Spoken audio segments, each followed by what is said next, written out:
Science of Getting Rich by Wallace D. Wattles.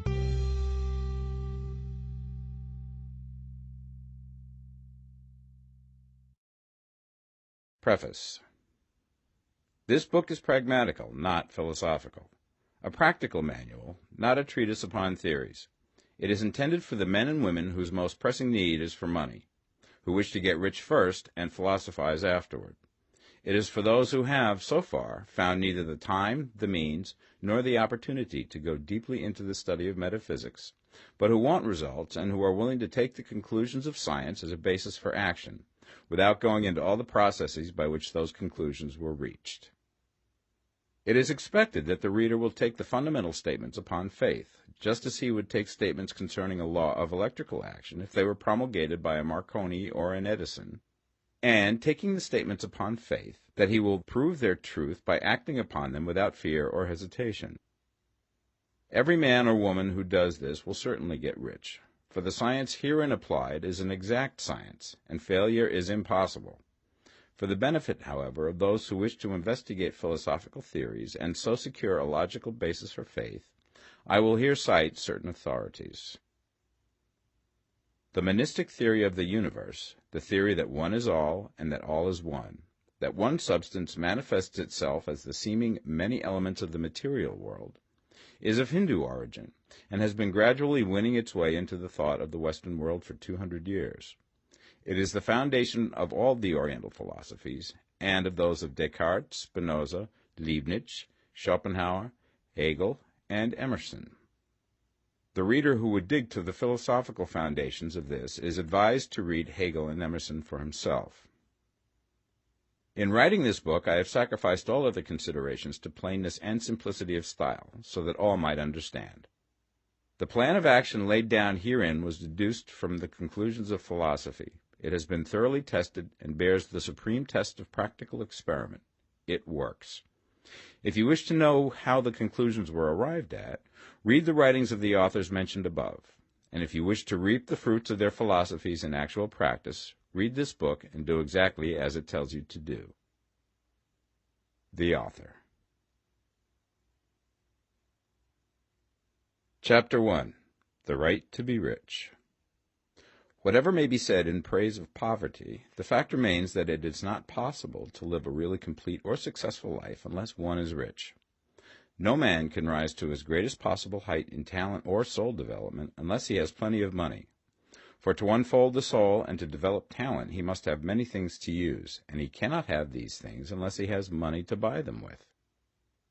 A man develops in mind, soul, and body by making use of these things, and society is so organized that man must have money in order to become the possessor of things. Therefore, the basis of all advancement for man must be the science of getting rich.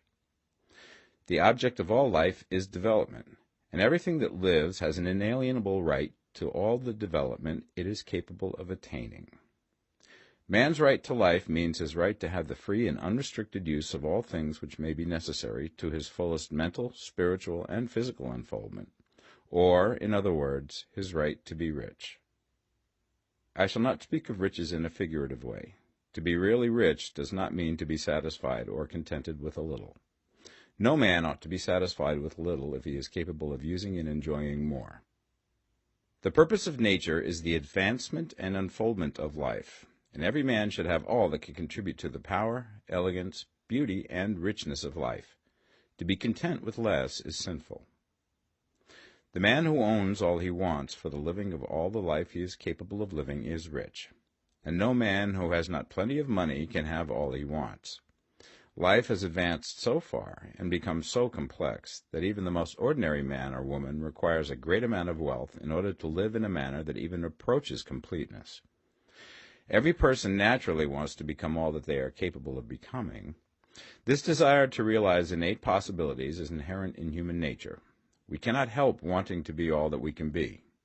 Success in life is becoming what you want to be. You can become what you want to be only by making use of things, and you can have the free use of things only as you become rich enough to buy them. To understand the science of getting rich is therefore the most essential of all knowledge. There is nothing wrong in wanting to get rich. The desire for riches is really the desire for a richer, fuller, and more abundant life, and that desire is praiseworthy. The man who does not desire to live more abundantly is abnormal, and so the man who does not desire to have money enough to buy all he wants is abnormal. There are three motives for which we live. We live for the body, we live for the mind, we live for the soul. No one of these is better or holier than the other. All are alike desirable, and no one of the three, body, mind, or soul, can live fully if either of the others is cut short of full life and expression. It is not right or noble to live only for the soul and deny mind or body, and it is wrong to live for the intellect and deny body or soul. We are all acquainted with the loathsome consequences of living for the body and denying both mind and soul, and we see that real life means the complete expression of all that man can give forth through body, mind, and soul. Whatever he can say, no man can be really happy or satisfied unless his body is living fully in every function, and unless the same is true of his mind and his soul. Wherever there is unexpressed possibility, or function not performed, there is unsatisfied desire. Desire is possibility seeking expression, or function seeking performance. Man cannot live fully in body without good food, comfortable clothing, and warm shelter, and without freedom from excessive toil. Rest and recreation are also necessary to his physical life. He cannot live fully in mind without books and time to study them, without opportunity for travel and observation, or without intellectual companionship. To live fully in mind, he must have intellectual recreations, and must surround himself with all the objects of art and beauty he is capable of using and appreciating. To live fully in soul, man must have love, and love is denied expression by poverty. A man's highest happiness is found in the bestowal of benefits on those he loves.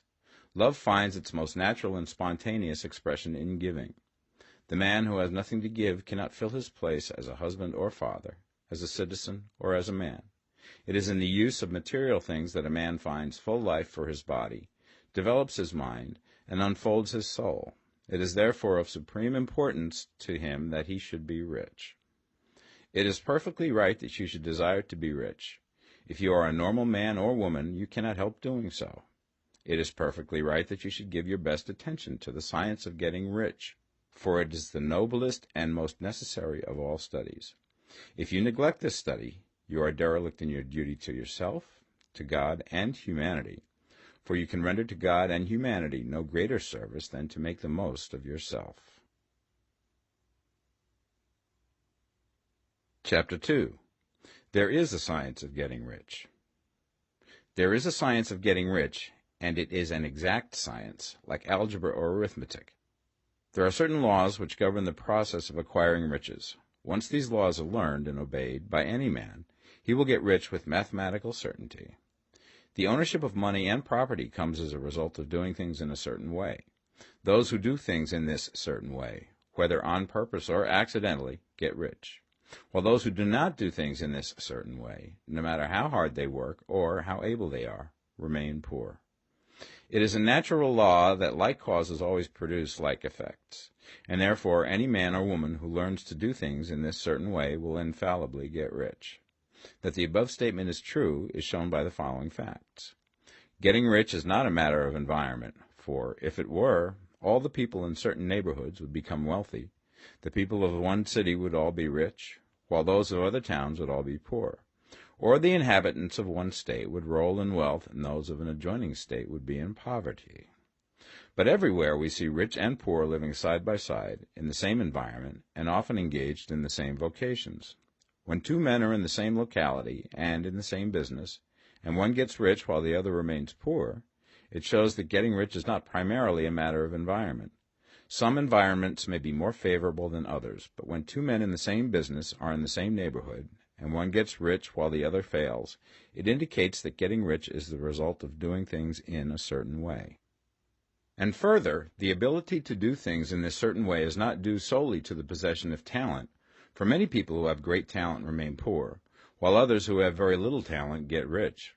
Studying the people who have gotten rich, we find that they are an average lot in all respects, having no greater talents and abilities than other men. It is evident that they do not get rich because they possess talents and abilities that other men have not, but because they happen to do things in a certain way. Getting rich is not the result of saving or thrift. Many very penurious people are poor, while free spenders often get rich. Nor is getting rich due to doing things which others fail to do. For two men in the same business often do almost exactly the same things, and one gets rich while the other remains poor or becomes bankrupt. From all these things, we must come to the conclusion that getting rich is the result of doing things in a certain way. If getting rich is the result of doing things in a certain way, then any man or woman who can do things in that way can become rich, and the whole matter is brought within the domain of exact science.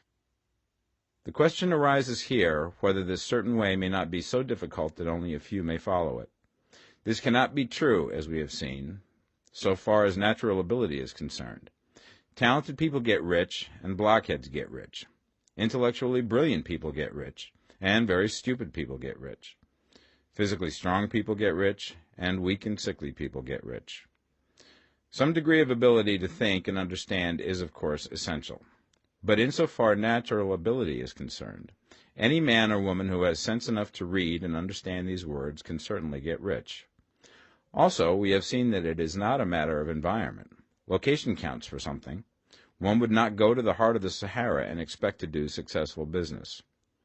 Getting rich involves the necessity of dealing with men and of being where there are people to deal with. And if these people are inclined to deal in the way that you want to deal, so much the better. But that is about as far as environment goes. If anybody else in your town can get rich, so can you.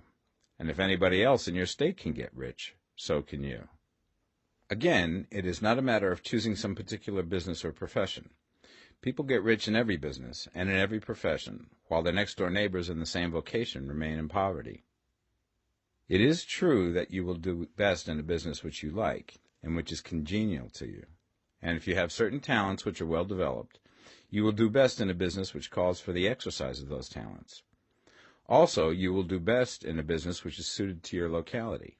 An ice cream parlor would do better in a warm climate than in Greenland, and a salmon fishery will succeed better in the Northwest than in Florida, where there are no salmon. But aside from these general limitations, getting rich is not dependent upon your engaging in some particular business, but upon your learning to do things in a certain way. If you are now in business and anybody else in your locality is getting rich in the same business, while you are not getting rich, it is because you are not doing things in the same way that the other person is doing them. No one is prevented from getting rich by lack of capital. True, as you get capital, the increase becomes more easy and rapid, but one who has capital is already rich and does not need to consider how to become so. No matter how poor you may be, if you begin to do things in a certain way, you will begin to get rich, and you will begin to have capital. The getting of capital is a part of the process of getting rich, and it is a part of the result which invariably follows the doing of things in a certain way. You may be the poorest man on the continent and be deeply in debt. You may have neither friends, influence, nor resources, but if you begin to do things in this way, you must infallibly begin to get rich, for the like causes must produce like effects. If you have no capital, you can get capital. If you're in the wrong business, you can get into the right business. If you're in the wrong location, you can go to the right location, and you can do so by beginning in your present business and in your present location, to do things in the certain way which causes success. Chapter 3. Is opportunity monopolized? No man is kept poor because opportunity has been taken away from him, because other people have monopolized the wealth and have put a fence around it. You may be shut off from engaging in business in certain lines, but there are other channels open to you. Probably it would be hard for you to get control of any of the great railroad systems.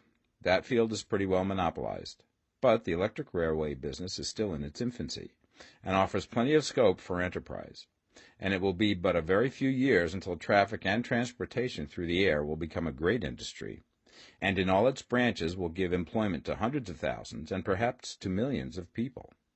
Why not turn your attention to the development of aerial transportation, instead of competing with J.J. Hill and others for a chance in the steam railway world? It is quite true that if you are a working man in the employ of the Steel Trust, you have very little chance of becoming the owner of the plant in which you work. But it is also true that if you will commence to act in a certain way, You can soon leave the employ of the Steel Trust. You can buy a farm from 10 to 40 acres and engage in business as a producer of foodstuffs. There is great opportunity at this time for men who will live upon small tracts of land and cultivate the same intensively. Such men will certainly get rich. You may say that it is impossible for you to get the land, but I'm going to prove to you that it is not impossible, and that you can certainly get a farm if you will go to work in a certain way. At different periods, the tide of opportunity sets in different directions, according to the needs of the whole, and the particular stage of social evolution which has been reached. At present, in America, it is setting towards agricultural and the allied industries and professions. Today, opportunity is open before the factory worker in his line. It is open before the businessman who supplies the farmer more than before the one who supplies the factory worker, and before the professional man who waits upon the farmer more than before the one who serves the working class.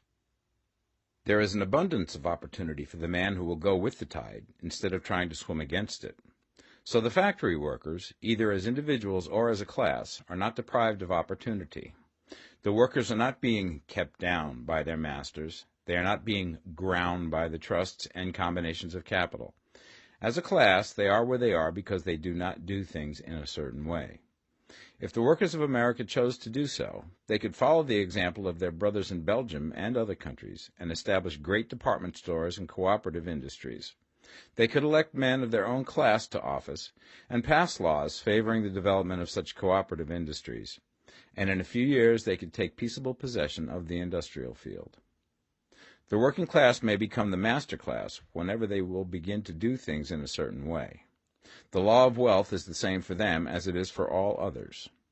This they must learn, and they will remain where they are as long as they continue to do as they do.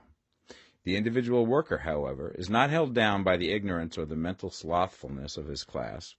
He can follow the tide of opportunity to riches, and this book will tell him how. No one is kept in poverty by a shortness in the supply of riches. There is more than enough for all.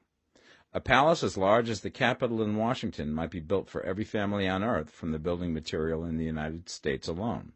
And under intensive cultivation, this country would produce wool, cotton, linen, and silk enough to clothe each person in the world finer than Solomon was arrayed in all his glory, together with food enough to feed them all luxuriously. The visible supply is practically inexhaustible, and the invisible supply really is inexhaustible. Everything you see on earth is made from one original substance, out of which all things proceed. New forms are constantly being made, and older ones are dissolving, but all are shapes assumed by one thing. There is no limit to the supply of formless stuff or original substance. The universe is made out of it, but it was not all used in making the universe. The spaces in, through, and between the forms of the visible universe are permeated and filled with the original substance, with the formless stuff, with the raw material of all things. 10,000 times as much has been made might still be made, and even then we should not have exhausted the supply of universal raw material. No man, therefore, is poor because nature is poor, or because there is not enough to go around. Nature is an inexhaustible storehouse of riches. The supply will never run short. Original substance is alive with creative energy and is constantly producing more forms. When the supply of building material is exhausted, more will be produced. When the soil is exhausted so that foodstuffs and materials for clothing will no longer grow upon it, it will be renewed or more soil will be made. When all the gold and silver has been dug from the earth, if man is still in such a stage of social development that he needs gold and silver, more will be produced from the formless. The formless stuff responds to the needs of man. It will not let him be without any good thing. This is true of man collectively. The race as a whole is always abundantly rich, and if individuals are poor, it is because they do not follow the certain way of doing things which makes the individual man rich. The formless stuff is intelligent. It is stuff which thinks. It is alive, and is always impelled towards more life. It is the natural and inherent impulse of life to seek to live more. It is the nature of intelligence to enlarge itself, and of consciousness to seek to extend its boundaries and find fuller expression. The universe of forms has been made by formless living substance, throwing itself into form in order to express itself more fully. The universe is a great living presence, always moving inherently towards more life and fuller functioning. Nature is formed for the advancement of life. Its impelling motive is the increase of life. For this cause, everything which can possibly minister to life is bountifully provided. There can be no lack unless God is to contradict himself and nullify his own works. You are not kept poor by lack in the supply of riches. It is a fact which I shall demonstrate a little further on, that even the resources of the formless supply are at the command of the man or woman who will act and think in a certain way. Chapter 4. The first principle in the science of getting rich. Thought is the only power which can produce tangible riches from the formless substance. The stuff from which all things are made is a substance which thinks, and a thought of form in this substance produces the form. Original substance moves according to its thoughts. Every form and process you see in nature is the visible expression of a thought in original substance. As the formless stuff thinks of a form, it takes that form. As it thinks of a motion, it makes that motion. That is the way all things were created. We live in a thought world, which is part of a thought universe. The thought of a moving universe extended through formless substance, and the thinking stuff moving according to that thought, took the form of systems of planets and maintains that form. Thinking substance takes the form of its thought and moves according to that thought. Holding the idea of a circling system of suns and worlds, it takes the form of these bodies and moves them as it thinks. Thinking the form of a slow-growing oak tree, it moves accordingly and produces the tree, though centuries may be required to do the work. In creating, the formless seems to move according to the lines of motion it has established. The thought of an oak tree does not cause the instant formation of a full-grown tree, but it does start in motion the forces which will produce the tree, along established lines of growth. Every thought of form held in thinking substance causes the creation of the form, but always, or at least generally, along lines of growth and action already established. The thought of a house of a certain construction, if it were impressed upon formless substance, might not cause the instant formation of the house, but it would cause the turning of creative energies already working in trade and commerce into such channels as to result in the speedy building of the house. And if there were no existing channels through which the creative energy could work, then the house would be formed directly from primal substance, without waiting for the slow processes of the organic and inorganic world. No thought of form can be impressed upon original substance without causing the creation of the form. Man is a thinking center and can originate thought. All the forms that man fashions with his hands must first exist in his thought. He cannot shape a thing until he has thought that thing. And so far, man has confined his efforts wholly to the work of his hands. He has applied manual labor to the world of forms, seeking to change or modify those already existing. He has never thought of trying to cause the creation of new forms by impressing his thoughts upon formless substance. When man has a thought form, he takes material from the forms of nature and makes an image of the form which is in his mind. He has so far made little or no effort to cooperate with formless intelligence, to work with the Father. He has not dreamed that he can do what he seeth the Father doing. Man reshapes and modifies existing forms by manual labor. He has given no attention to the question whether he may not produce things from formless substance by communicating his thoughts to it. We propose to prove that he may do so, to prove that any man or woman may do so, and to show how. As our first step, we must lay down the three fundamental propositions. First, we assert that there is one original formless stuff, or substance, from which all things are made. All the seemingly many elements are but different presentations of one element. All the many forms found in organic and inorganic nature are but different shapes, made from the same stuff. And this stuff is thinking stuff. A thought held in it produces the form of the thought. Thought, in thinking substance, produces shapes. Man is a thinking center, capable of original thought. If a man can communicate his thought to original thinking substance, he can cause the creation or formation of the thing he thinks about. To summarize this, there is a thinking stuff from which all things are made, and which, in its original state, permeates, penetrates, and fills the interspaces of the universe.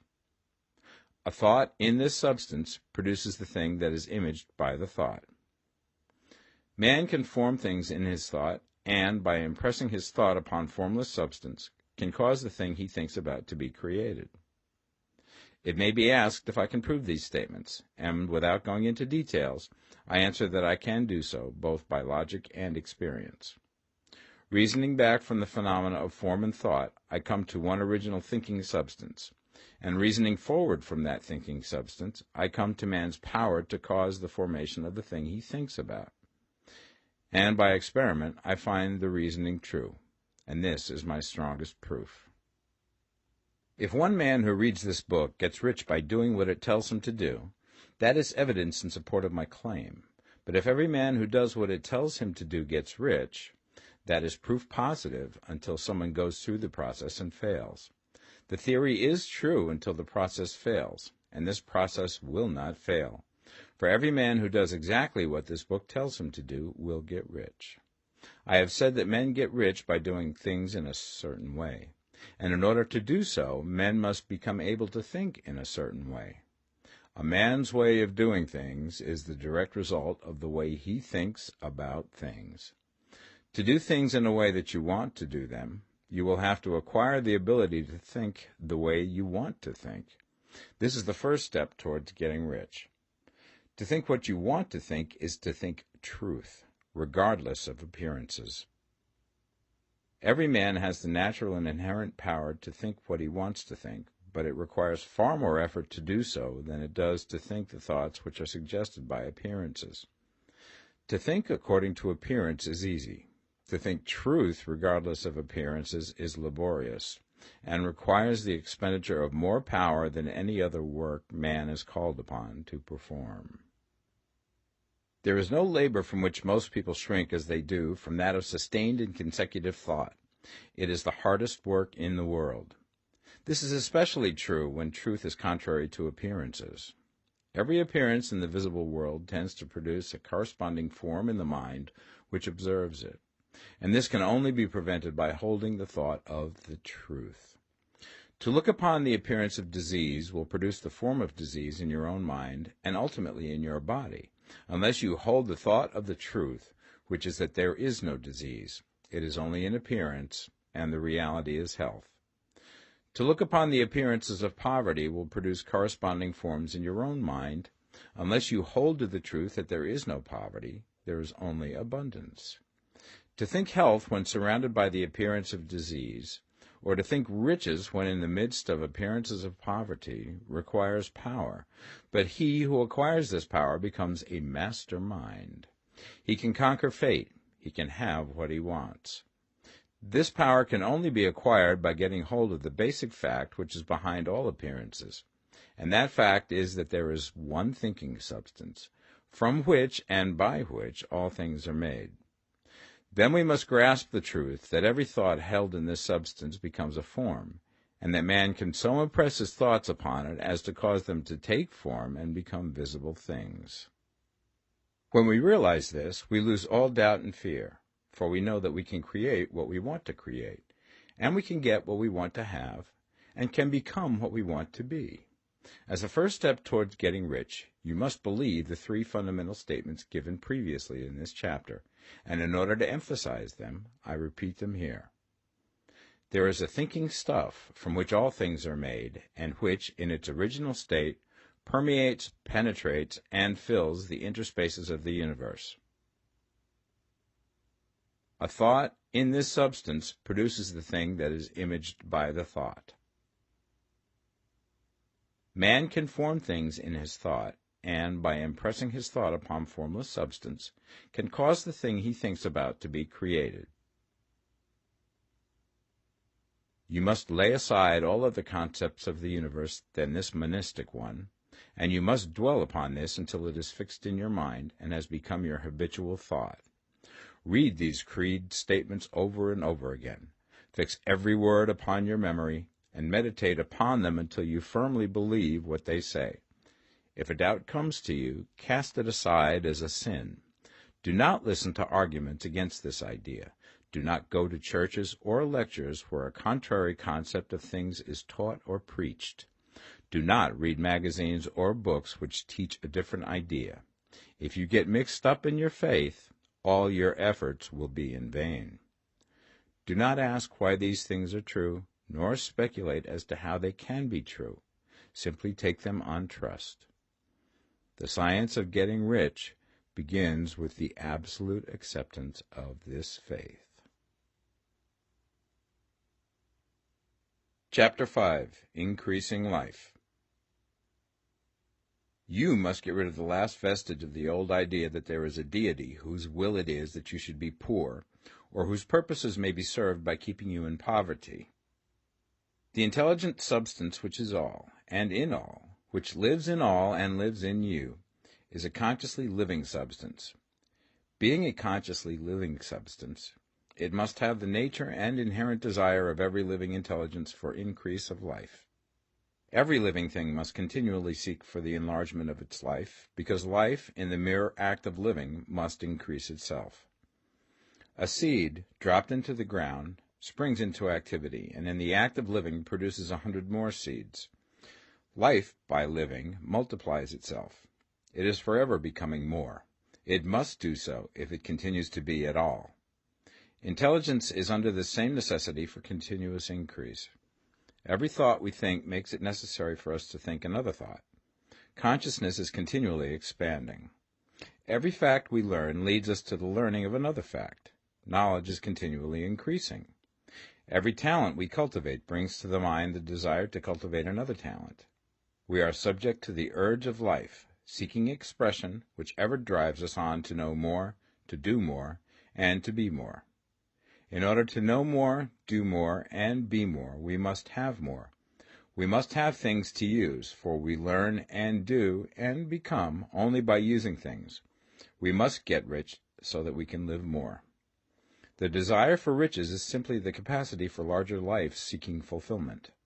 Every desire is the effort of an unexpressed possibility to come into action. It is power seeking to manifest which causes desire. That which makes you want more money is the same as that which makes the plant grow. It is life, seeking fuller expression. The one living substance must be subject to this inherent law of all life. It is permeated with the desire to live more. That is why it is under the necessity of creating things. The one substance desires to live more in you. Hence, it wants you to have all the things you can use. It is the desire of God that you should get rich. He wants you to get rich because he can express himself better through you if you have plenty of things to use in giving him expression. He can live more in you if you have unlimited command of the means of life. The universe desires you to have everything you want to have. Nature is friendly to your plans. Everything is naturally for you. Make up your mind that this is true. It is essential, however, that your purpose should harmonize with the purpose that is in all. You must want real life, not mere pleasure of sensual gratification. Life is the performance of function, and the individual really lives only when he performs every function, physical, mental, and spiritual, of which he is capable, without excess in any. You do not want to get rich in order to live swinishly, for the gratification of animal desires, that is not life. But the performance of every physical function is a part of life, and no one lives completely who denies the impulses of the body a normal and healthful expression. You do not want to get rich solely to enjoy mental pleasures, to get knowledge, to gratify ambition, to outshine others, to be famous. All these are a legitimate part of life, but the man who lives for the pleasures of the intellect alone will only have a partial life, and he will never be satisfied with his lot. You do not want to get rich solely for the good of others, to lose yourself for the salvation of mankind, to experience the joys of philanthropy and sacrifice. The joys of the soul are only a part of life, and they are no better or nobler than any other part. You want to get rich in order that you may eat, drink, and be merry when it is time to do these things, in order that you may surround yourself with beautiful things, see distant lands, feed your mind, and develop your intellect, in order that you may love men and do kind things, and be able to play a good part in helping the world to find truth. But remember that extreme altruism is no better and no nobler than extreme selfishness. Both are mistakes. Get rid of the idea that God wants you to sacrifice yourself for others, and that you can secure his favor by doing so.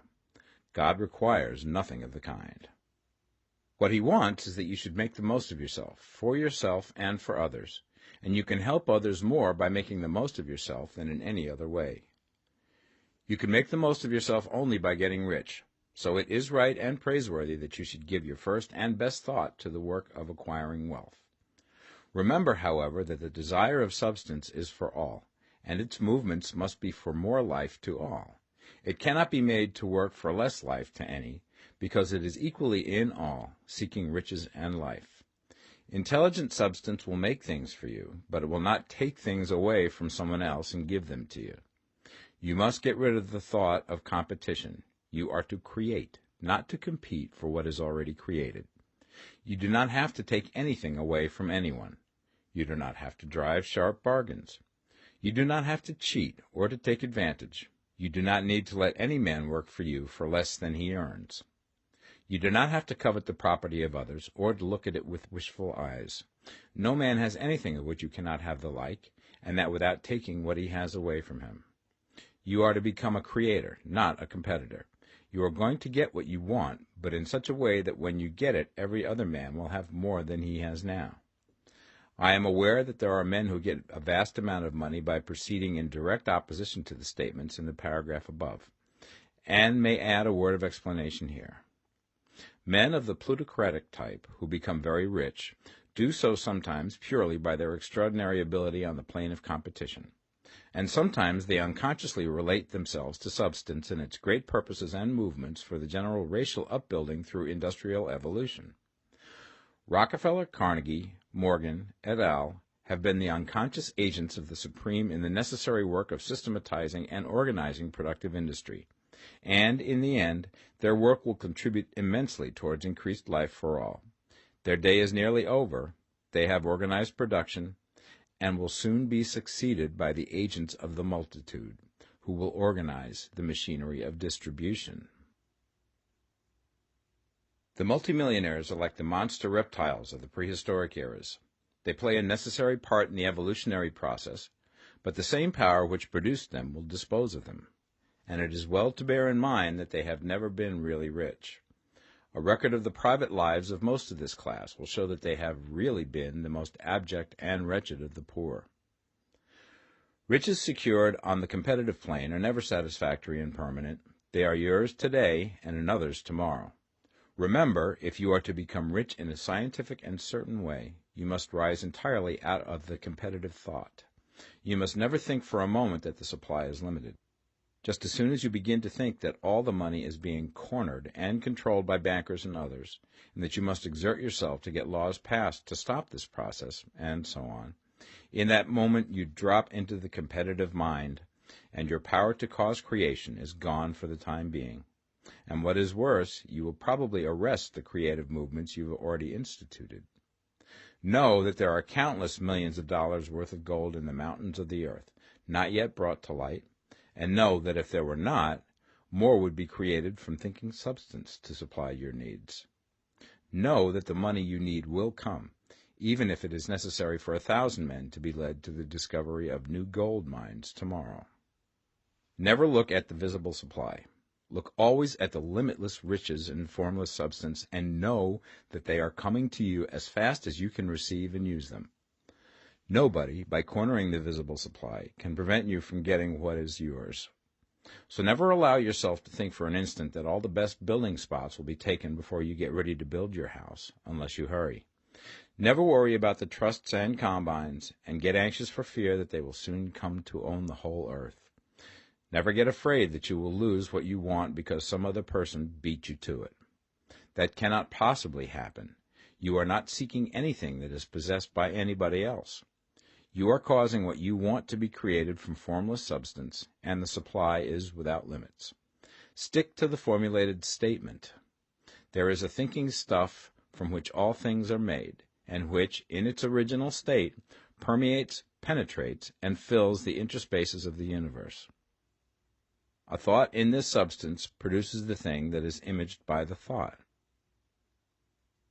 Man can form things in his thought, and by impressing his thought upon formless substance, can cause the thing he thinks about to be created. Chapter 6. How riches come to you. When I say that you do not have to drive sharp bargains, I do not mean that you do not have to drive any bargains at all, or that you are above the necessity for having any dealings with your fellow men. I mean that you will not need to deal with them unfairly. You do not have to get something for nothing, but can give to every man more than you take from him. You cannot give every man more in cash market value than you take from him, but you can give him more in use value than the cash value of the thing you take from him. The paper, ink, and other material in this book may not be worth the money you pay for it, but if the ideas suggested by it bring you thousands of dollars, you have not been wronged by those who sold it to you. They have given you a great use value for a small cash value. Let us suppose that I own a picture by one of the great artists, which in any civilized community is worth thousands of dollars. I take it to Baffin Ray, and by salesmanship induce an Eskimo to give a bundle of furs worth $500 for it. I have really wronged him, for he has no use for the picture. It has no value to him. It will not add to his life. But suppose I give him a gun worth $50 for his furs. Then he has made a good bargain. He has use for the gun. It will get him many more furs and much food. It will add to his life in every way. It will make him rich. When you rise from the competitive to the creative plane, you can scan your business transactions very strictly, and if you are selling any man anything which does not add more to his life than the thing he gives you in exchange, you can afford to stop it. You do not have to beat anybody in business, and if you are in a business which does beat people, get out of it at once. Give every man more in use value than you take from him in cash value. Then you are adding to the life of the world by every business transaction. If you have people working for you, you must take from them more in cash value than you pay them in wages. But you can so organize your business that it will be filled with the principle of advancement, and so that each employee who wishes to do so may advance a little every day.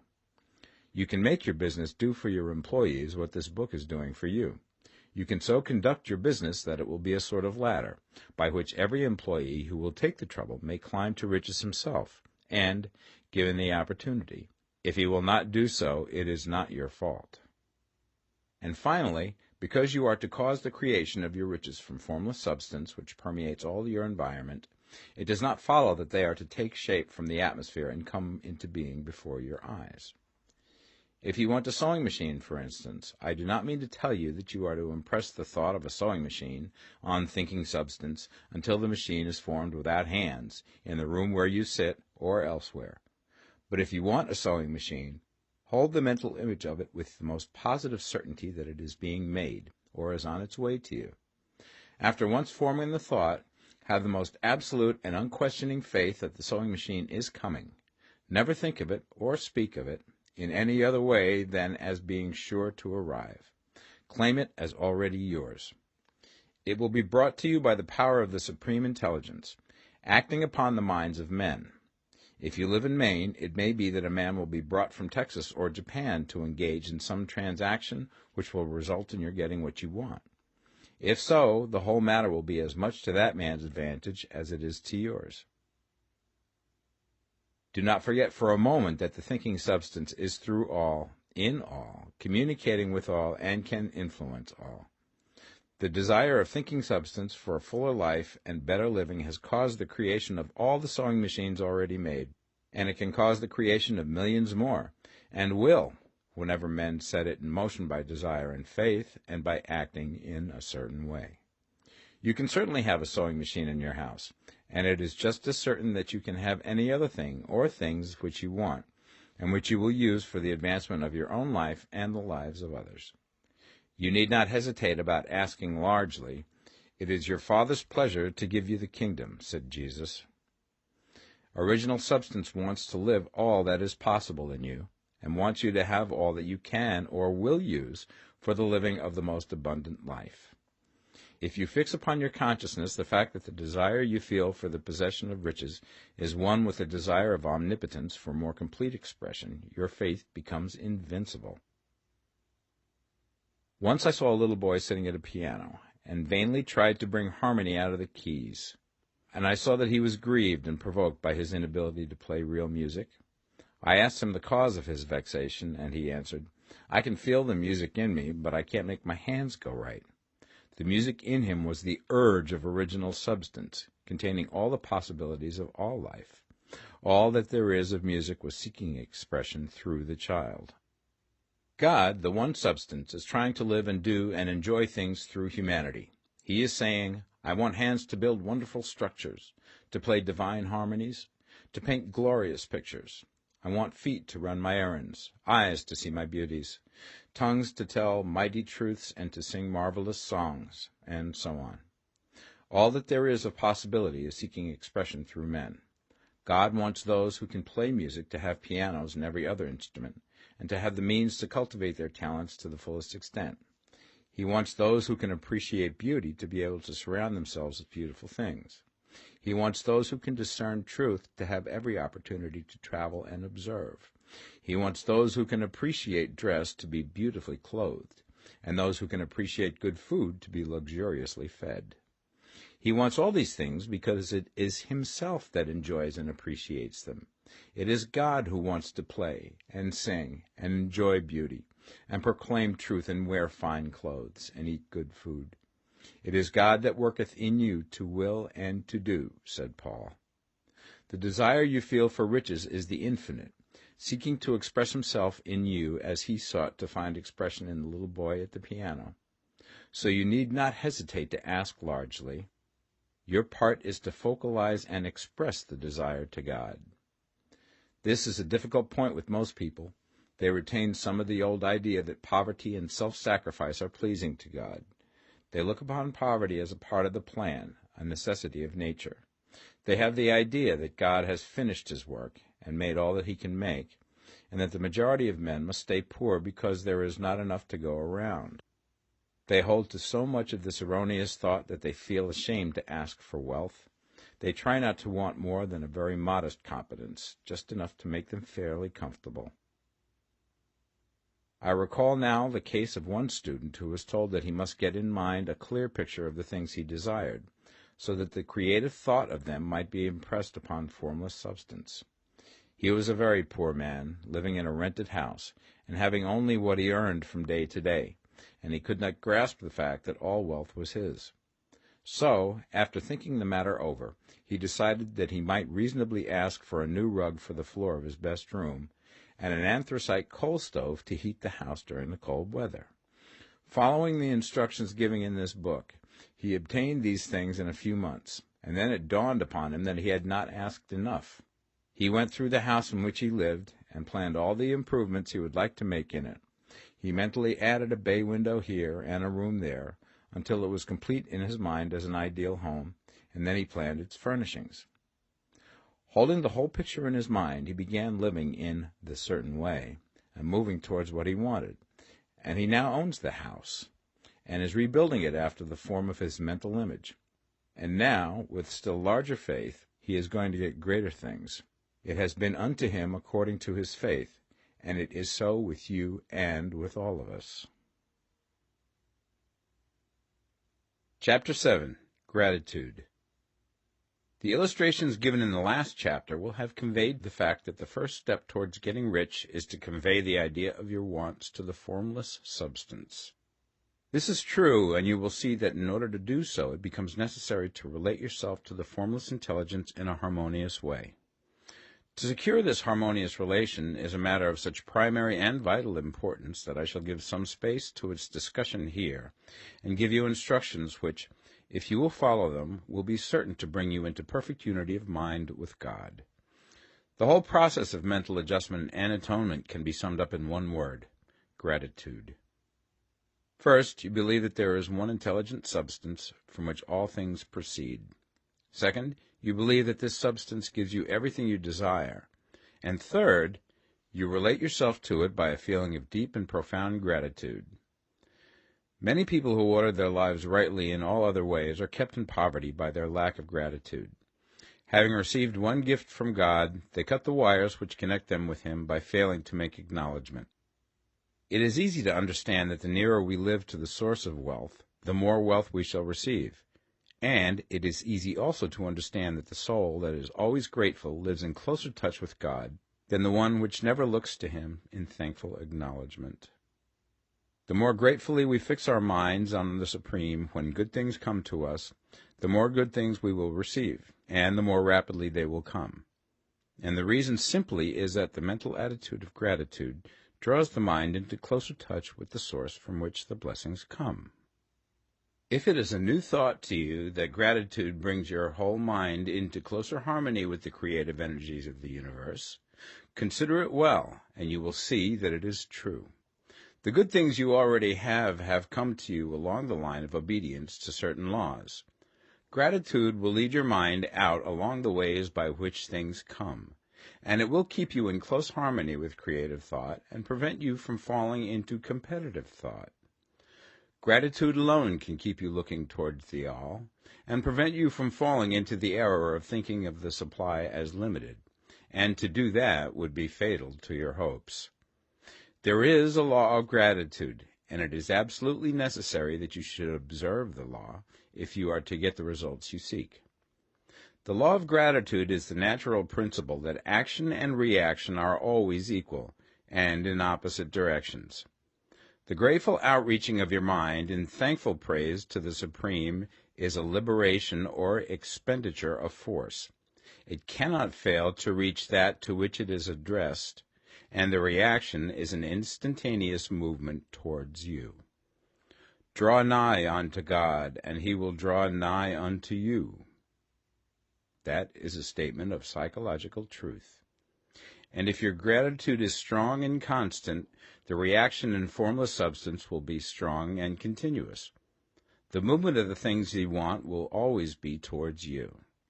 Notice the grateful attitude that Jesus took, how he always seemed to be saying, I thank thee, Father, that thou hearest me. You cannot exercise much power without gratitude, for it is gratitude that keeps you connected with power. But the value of gratitude does not consist solely in getting you more blessings in the future. Without gratitude, you cannot long keep from dissatisfied thought regarding things as they are. The moment you permit your mind to dwell with dissatisfaction upon things as they are, you begin to lose ground. You fix attention upon the common, the ordinary, the poor, and the squalid and mean, and your mind takes the form of these things. Then you will transmit these forms or mental images to the formless, and the common, the poor, the squalid, and mean will come to you. To permit your mind to dwell upon the inferior is to become inferior, and to surround yourself with inferior things. On the other hand, to fix your attention on the best is to surround yourself with the best, and to become the best. The creative power within us makes us into the image of that to which we give our attention. We are thinking substance, and thinking substance always takes the form of that which it thinks about. The grateful mind is constantly fixed upon the best. Therefore it tends to become the best. It takes the form or character of the best and will receive the best. Also, faith is born of gratitude. The grateful mind continually expects good things, and expectation becomes faith. The reaction of gratitude upon one's own mind produces faith, and every outgoing wave of grateful thanksgiving increases faith. He who has no feeling of gratitude cannot long retain a living faith, and without a living faith you cannot get rich by the creative method, as we shall see in the following chapters. It is necessary, then, to cultivate the habit of being grateful for every good thing that comes to you, and to give thanks continuously. And because all things have contributed to your advancement, you should include all things in your gratitude. Do not waste time thinking or talking about the shortcomings or wrong actions of plutocrats or trust magnates. Their organization of the world has made your opportunity. All you get really comes to you because of them. Do not rage against corrupt politicians. If it were not for politicians, we should fall into anarchy, and your opportunity would be greatly lessened. God has worked a long time and very patiently to bring us up to where we are in industry and government, and he is going right on with his work. There is not the least doubt that he will do away with plutocrats, trust magnates, captains of industry, and politicians as soon as they can be spared. But in the meantime, behold, they are all very good. Remember that they are all helping to arrange the lines of transmission along which your riches will come to you, and be grateful to them all. This will bring you into harmonious relations with the good in everything, and the good in everything will move toward you.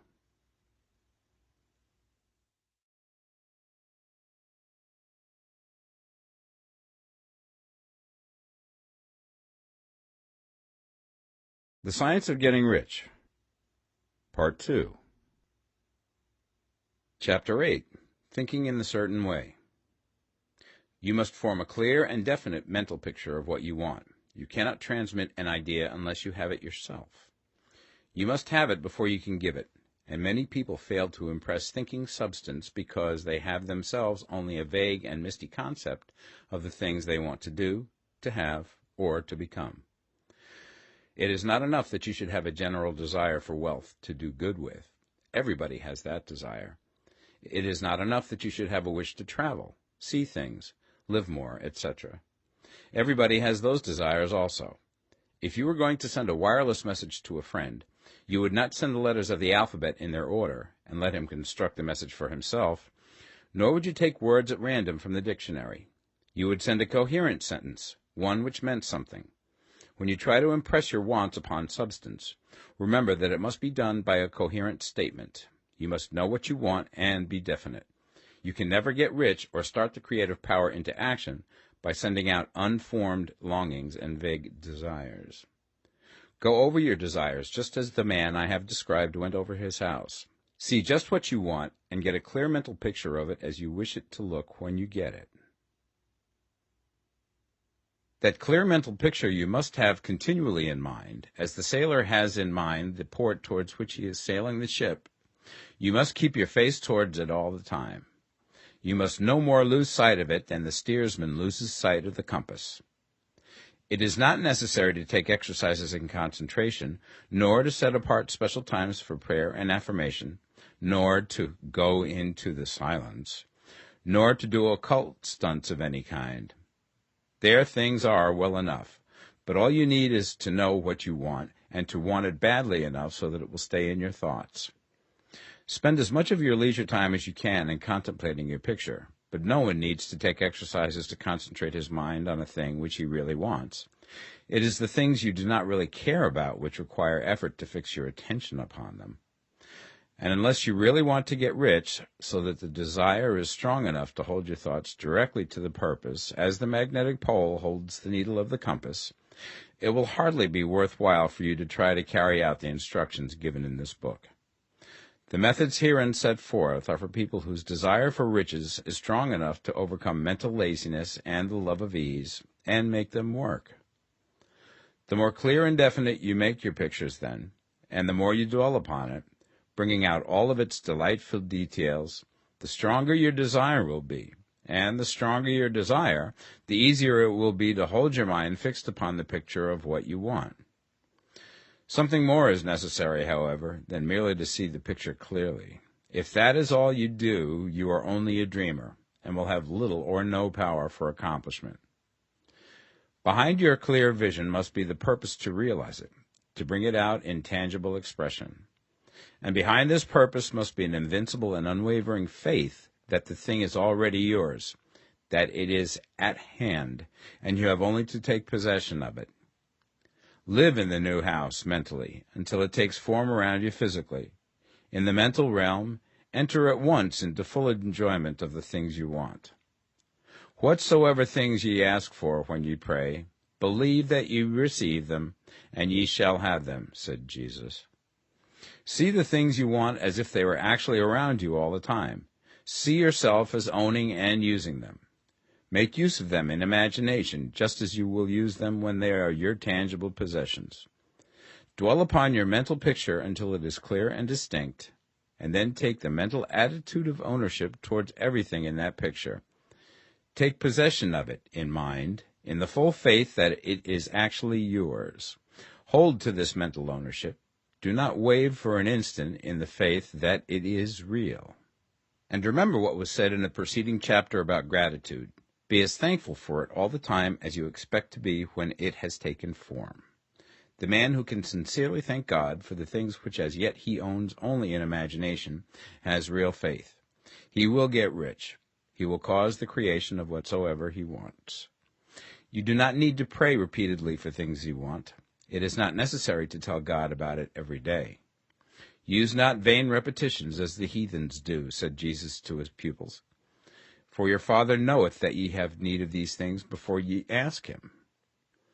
Your part is to intelligently formulate your desires for the things which make for a larger life, and to get these desires arranged into a coherent whole, and then to impress this whole desire upon the formless substance, which has the power and the will to bring you what you want. You do not make this impression by repeating strings of words. You make it by holding the vision with unshakable purpose to attain it, and with steadfast faith that you do attain it. The answer to your prayer is not according to your faith while you are talking, but according to your faith while you are working. You cannot impress the mind of God by having a special Sabbath day set apart to tell him what you want, and then forgetting him during the rest of the week. You cannot impress him by having special hours to go into your closet and pray, if you then dismiss the matter from your mind until the hour of prayer comes again. Oral prayer is well enough, and has its effect, especially upon yourself, in clarifying your vision and strengthening your faith. But it is not your oral petitions which get you what you want. In order to get rich, you do not need a sweet hour of prayer. You need to pray without ceasing. And by prayer I mean holding steadily to your vision, with the purpose to cause its creation into solid form, and the faith that you are doing so. Believe that ye receive them. The whole matter turns on receiving, once you have clearly formed your vision. When you have formed it, it is well to make an oral statement, addressing the Supreme in reverent prayer, and from that moment you must, in mind, receive what you ask for. Live in the new house, wear the fine clothes, ride in the automobile, go on the journey, and confidently plan for greater journeys. Think and speak of all things you have asked for in terms of actual present ownership. Imagine an environment and a financial condition exactly as you want them, and live all the time in that imaginary environment and financial condition. Mind, however, that you do not do this as a mere dreamer and castle builder. Hold to the faith that the imaginary is being realized, and to the purpose to realize it. Remember that it is faith and purpose in the use of imagination which makes the difference between the scientist and the dreamer. And having learned this fact, it is here that you must learn the proper use of the will. Chapter 9. How to Use the Will. To set about getting rich in a scientific way, you do not try to apply your willpower to anything outside of yourself. You have no right to do so anyway.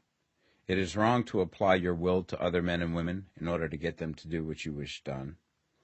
It is as flagrantly wrong to coerce people by mental power as it is to coerce them by physical power.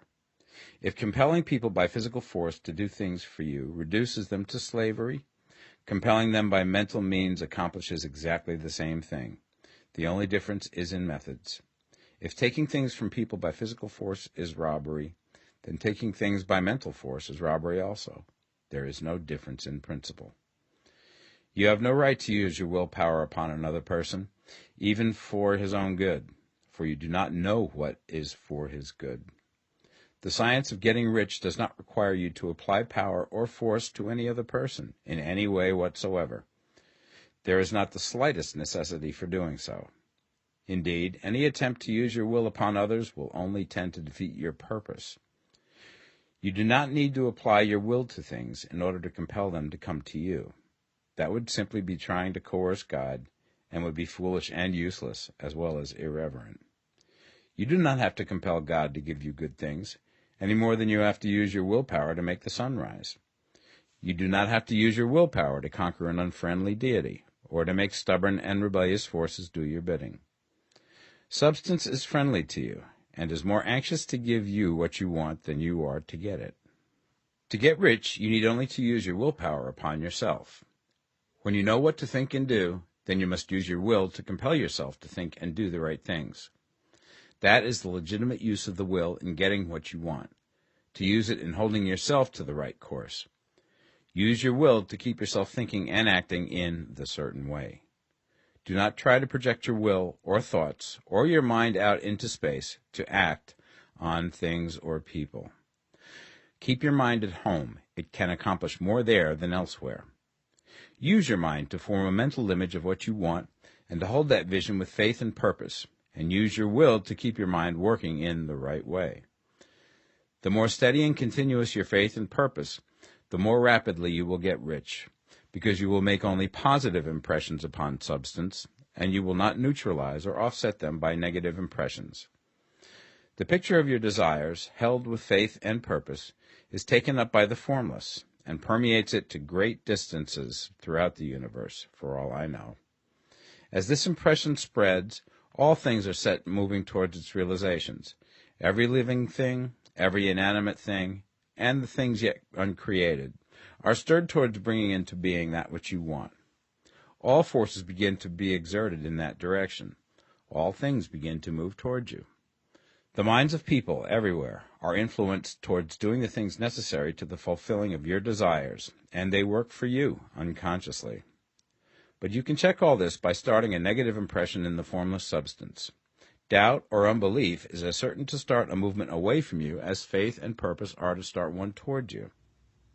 It is by not understanding this that most people who try to make use of mental science in getting rich make their failure.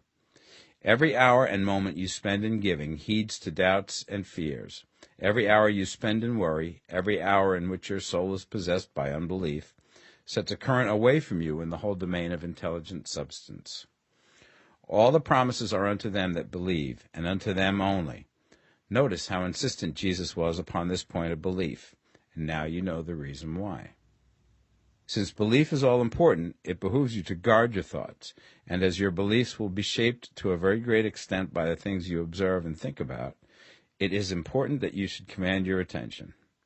And here the will comes into use, for it is by your will that you determine upon what things your attention shall be fixed.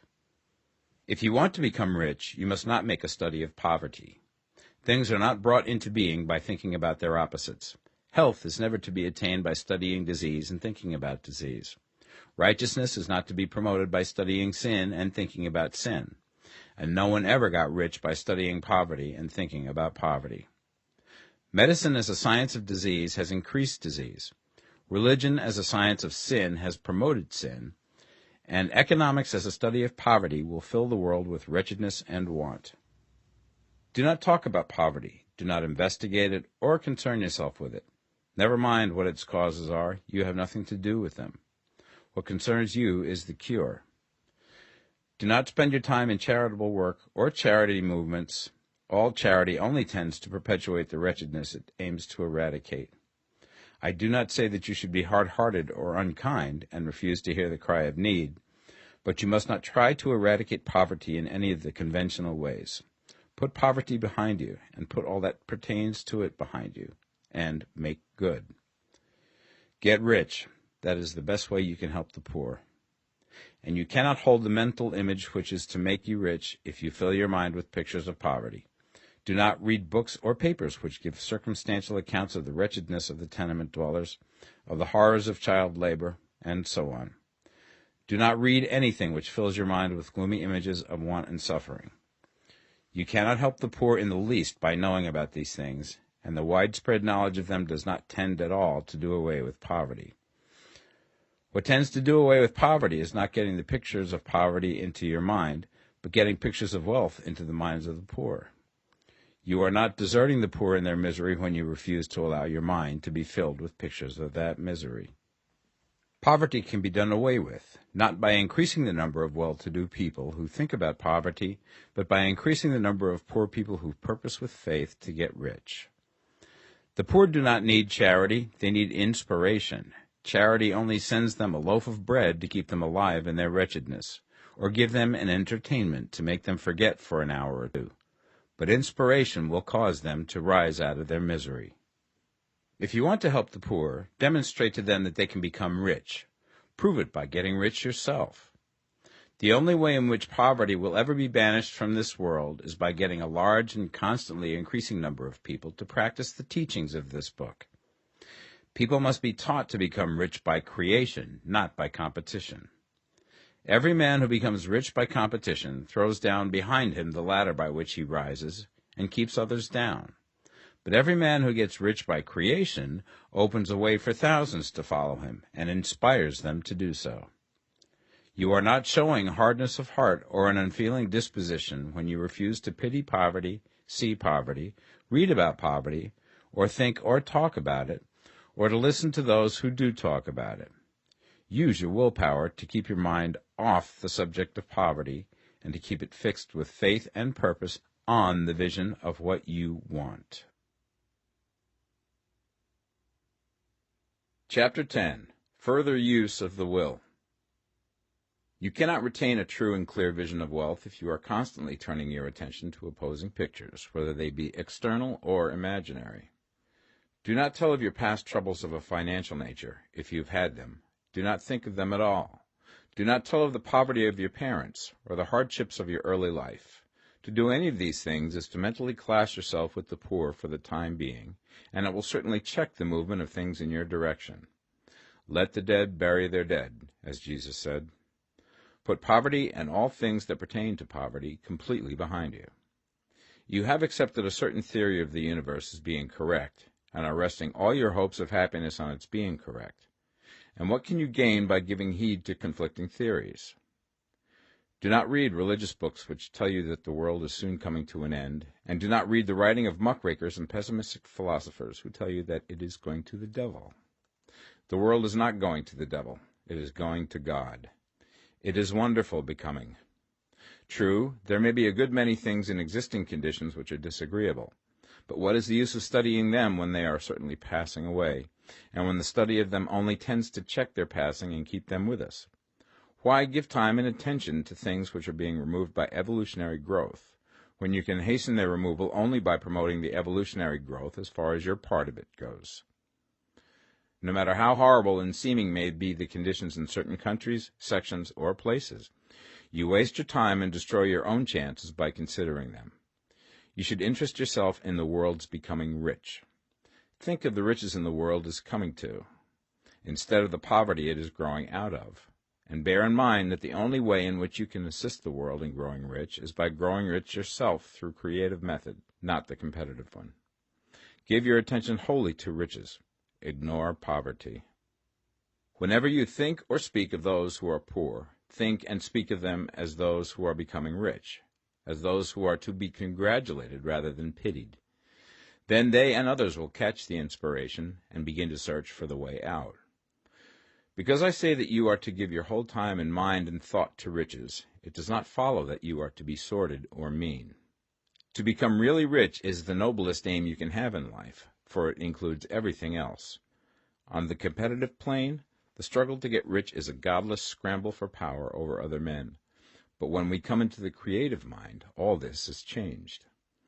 All that is possible in the way of greatness and soul unfoldment, of service and lofty endeavor, comes by way of getting rich. All is made possible by the use of things.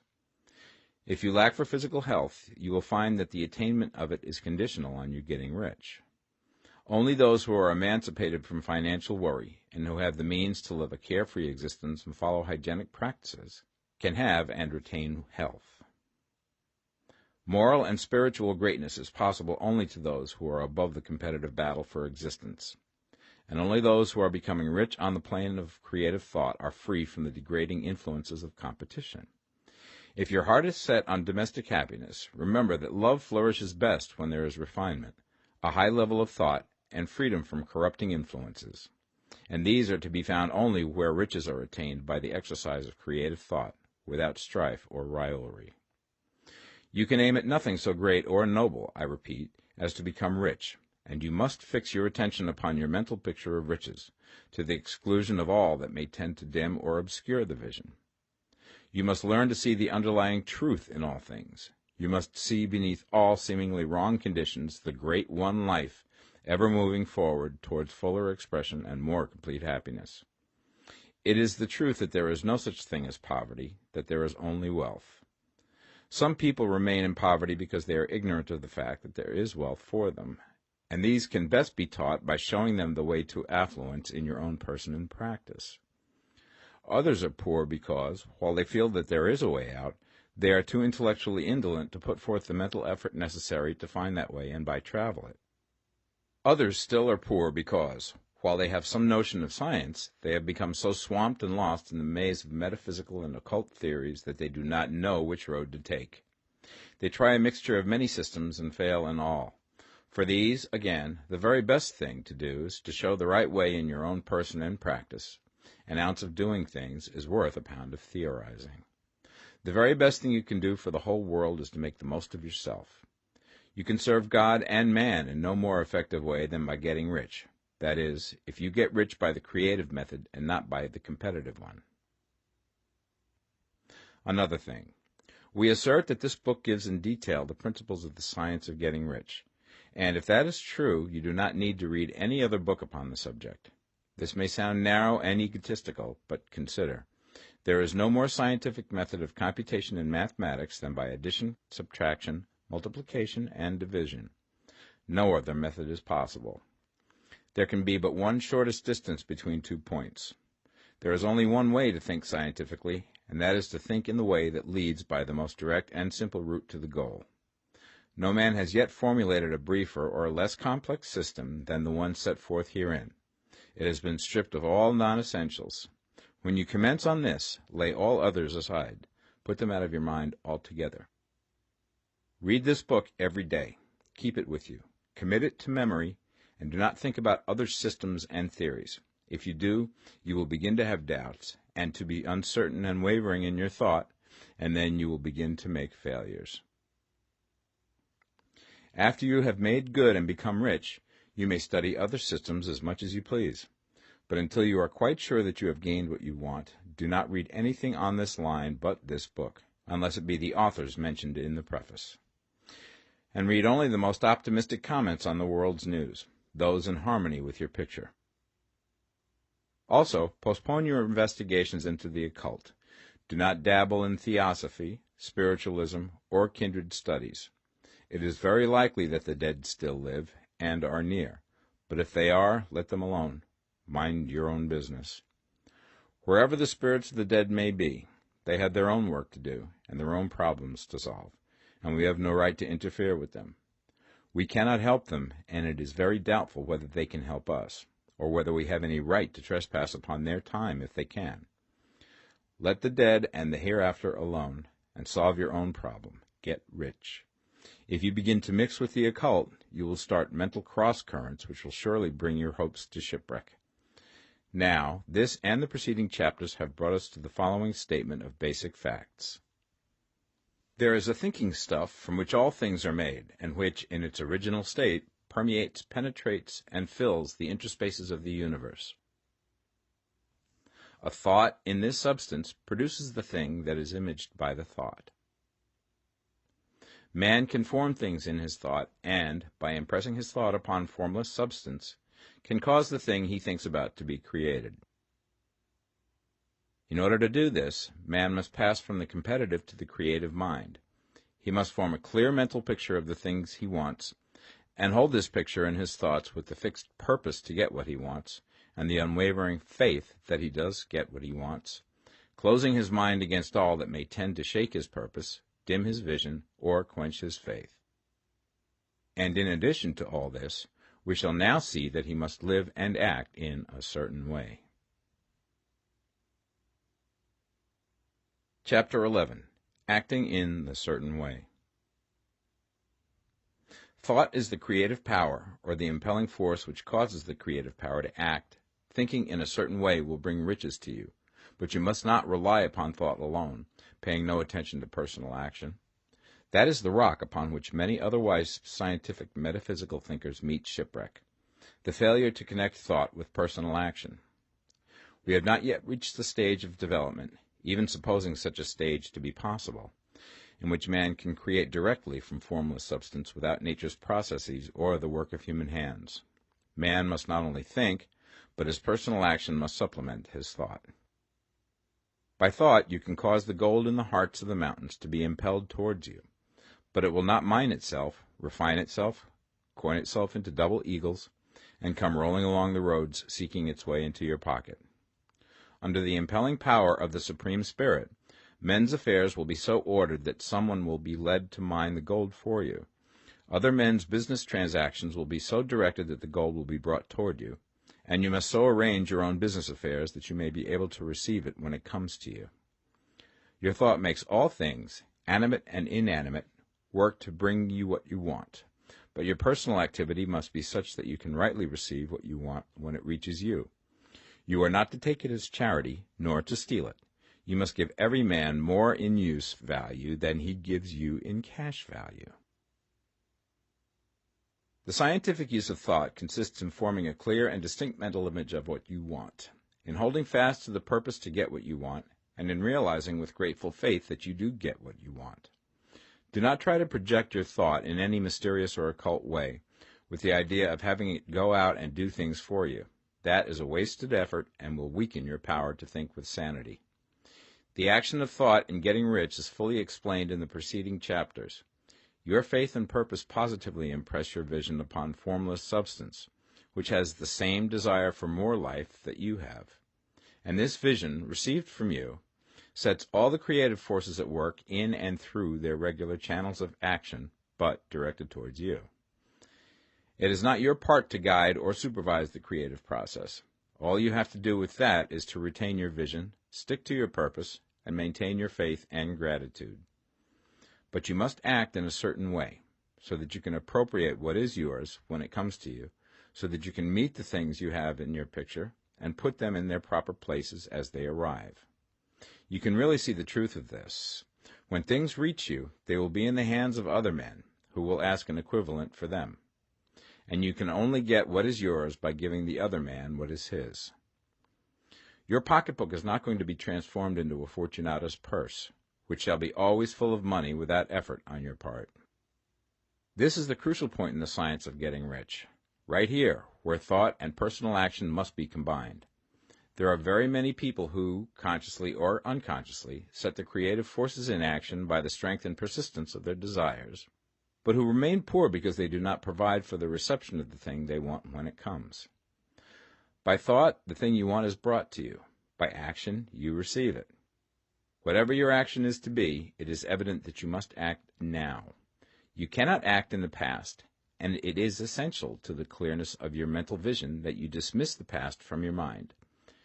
You cannot act in the future, for the future is not here yet, and you cannot tell how you will want to act in any future contingency until that contingency has arrived. Because you are not in the right business or the right environment now, do not think that you must postpone action until you get into the right business or environment. And do not spend time in the present taking thought as to the best course in possible future emergencies. Have faith in your ability to meet any emergency when it arrives. If you act in the present with your mind on the future, your present action will be with a divided mind and will not be effective. Put your whole mind into present action. Do not give your creative impulse to original substance, and then sit down and wait for results. If you do, you will never get them. Act now. There is never any time but now, and there never will be any time but now. If you are ever to begin to make ready for the reception of what you want, you must begin now. And your action, whatever it is, must most likely be in your present business or employment, and must be upon the persons and things in your present environment. You cannot act where you are not, you cannot act where you have been, and you cannot act where you are going to be. You can act only where you are. Do not bother as to whether yesterday's work was well done or ill done. Do today's work well. Do not try to do tomorrow's work now. There will be plenty of time to do that when you get to it. Do not try, by occult or mystical means, to act on people or things that are out of your reach. Do not wait for a change of environment. Before you act, get a change of environment by action. You can so act upon the environment in which you are now as to cause yourself to be transferred to a better environment. Hold with faith and purpose the vision of yourself in the better environment, but act upon your present environment with all your heart and with all your strength and with all your mind. Do not spend any time in daydreaming or castle building. Hold to the one vision of what you want and act now. Do not cast about seeking some new thing to do, or some strange, unusual, or remarkable action to perform as a first step towards getting rich.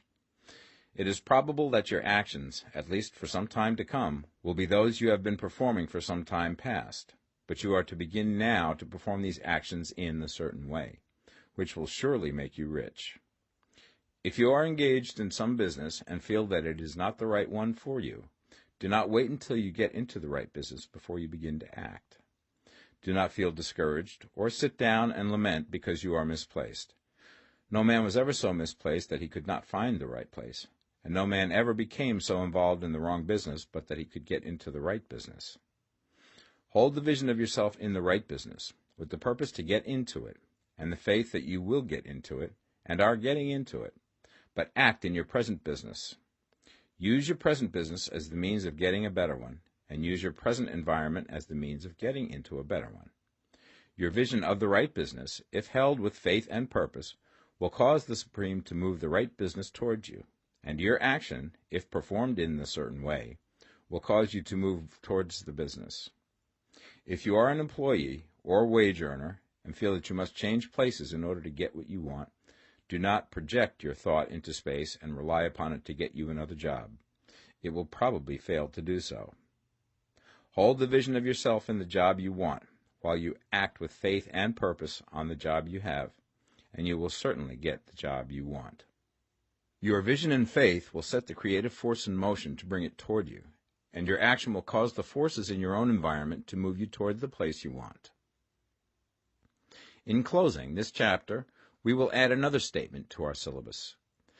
There is a thinking stuff from which all things are made, and which, in its original state, permeates, penetrates, and fills the interspaces of the universe.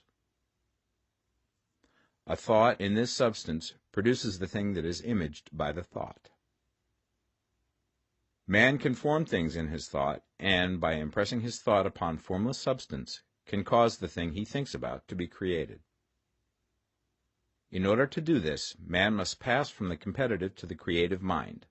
He must form a clear mental picture of the thing he wants, and hold this picture in his thoughts with the fixed purpose to get what he wants, and the unwavering faith that he does get what he wants, closing his mind to all that may tend to shake his purpose, dim his vision, or quench his faith. That he may receive what he wants when it comes, man must act now upon the people and things in his present environment. Chapter 12. Efficient Action. You must use your thought as directed in previous chapters and begin to do what you can do where you are, and you must do all that you can do where you are. You can advance only by being larger than your present place, and no man is larger than his present place who leaves undone any of the work pertaining to that place. The world is advanced only by those who more than fill their present places. If no man quite filled his present place, you can see that there must be a going backward in everything. Those who do not quite fill their present places are dead weight upon society, government, commerce, and industry. They must be carried along by others at a great expense.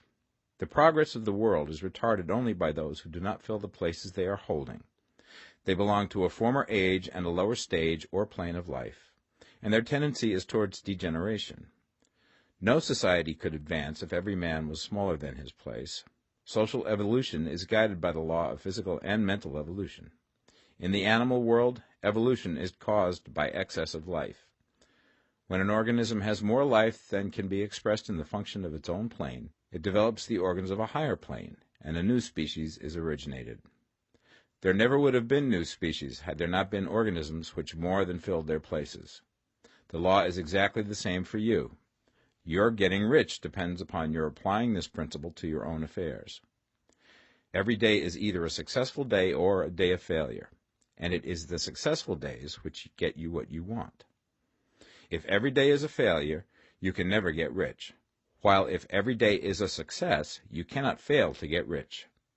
If there is something that may be done today, and you do not do it, you have failed in so far as that thing is concerned, and the consequences may be more disastrous than you imagine. You cannot foresee the results of even the most trivial act.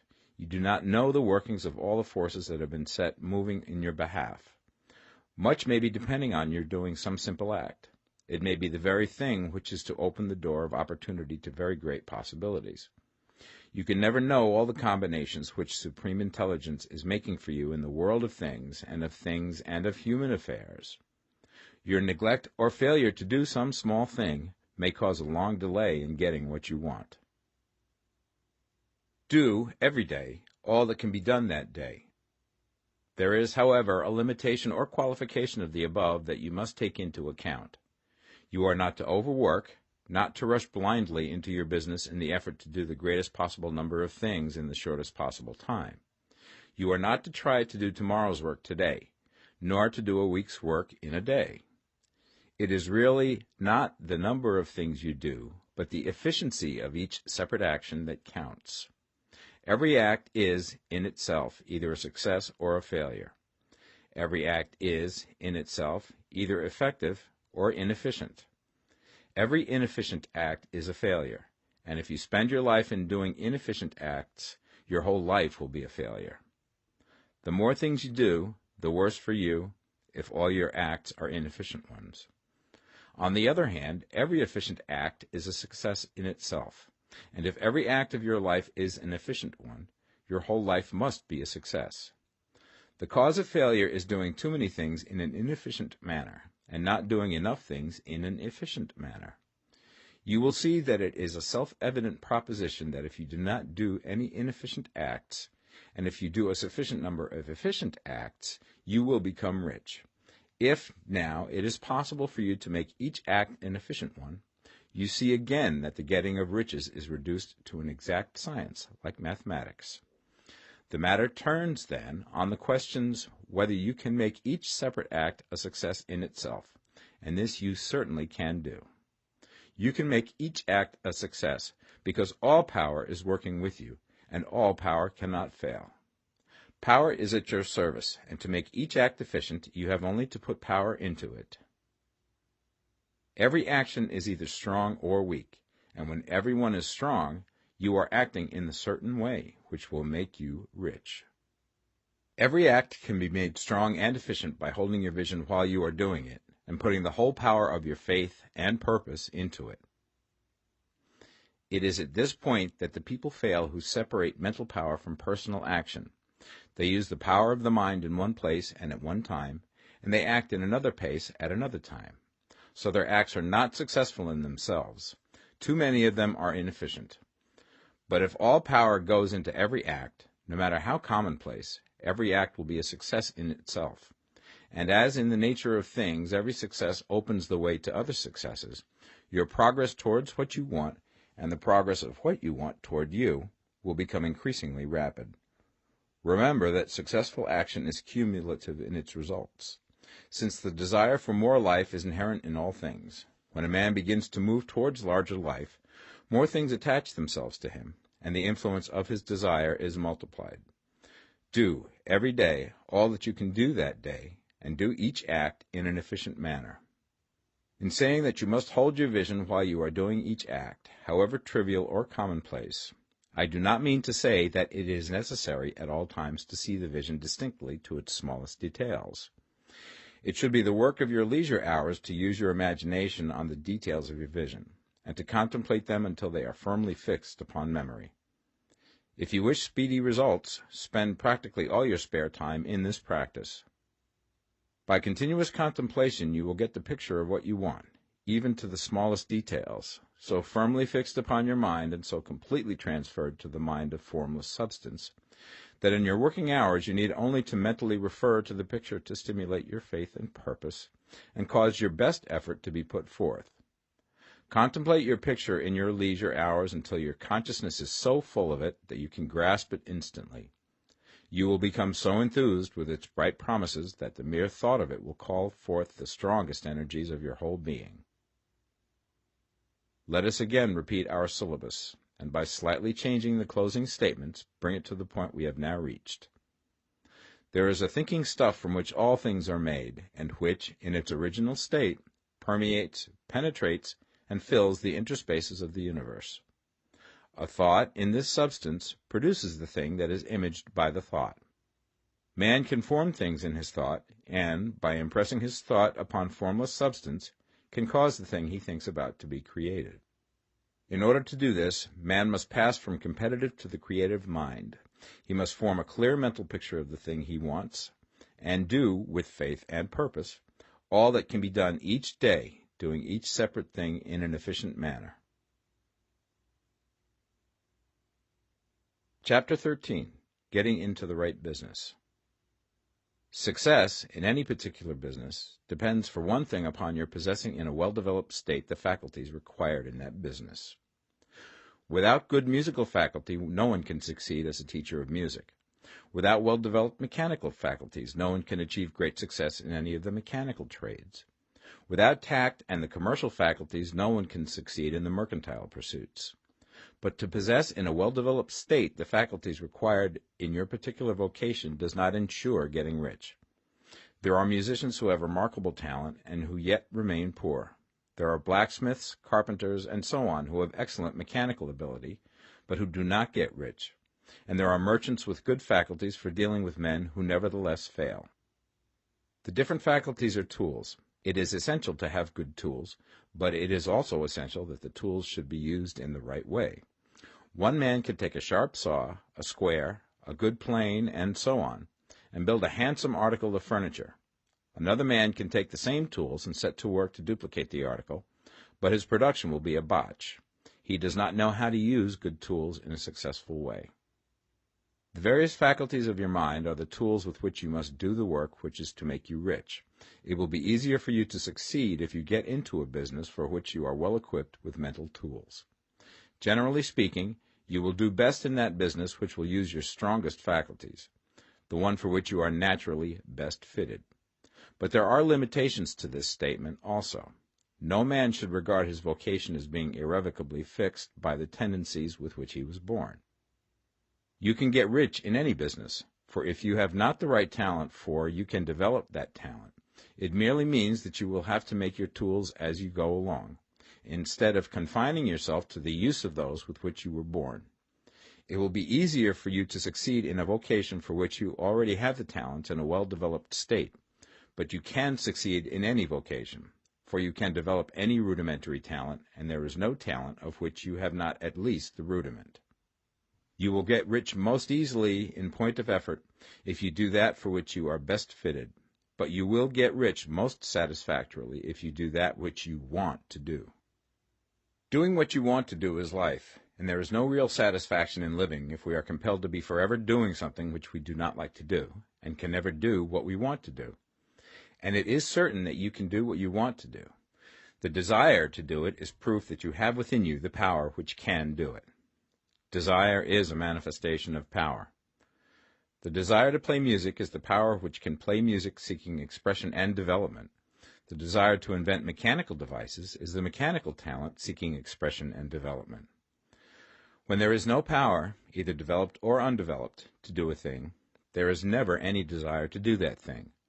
And where there is strong desire to do a thing, it is certain proof that the power to do it is strong, and only requires to be developed and applied in the right way. All things else being equal, it is best to select a business for which you have the best developed talent.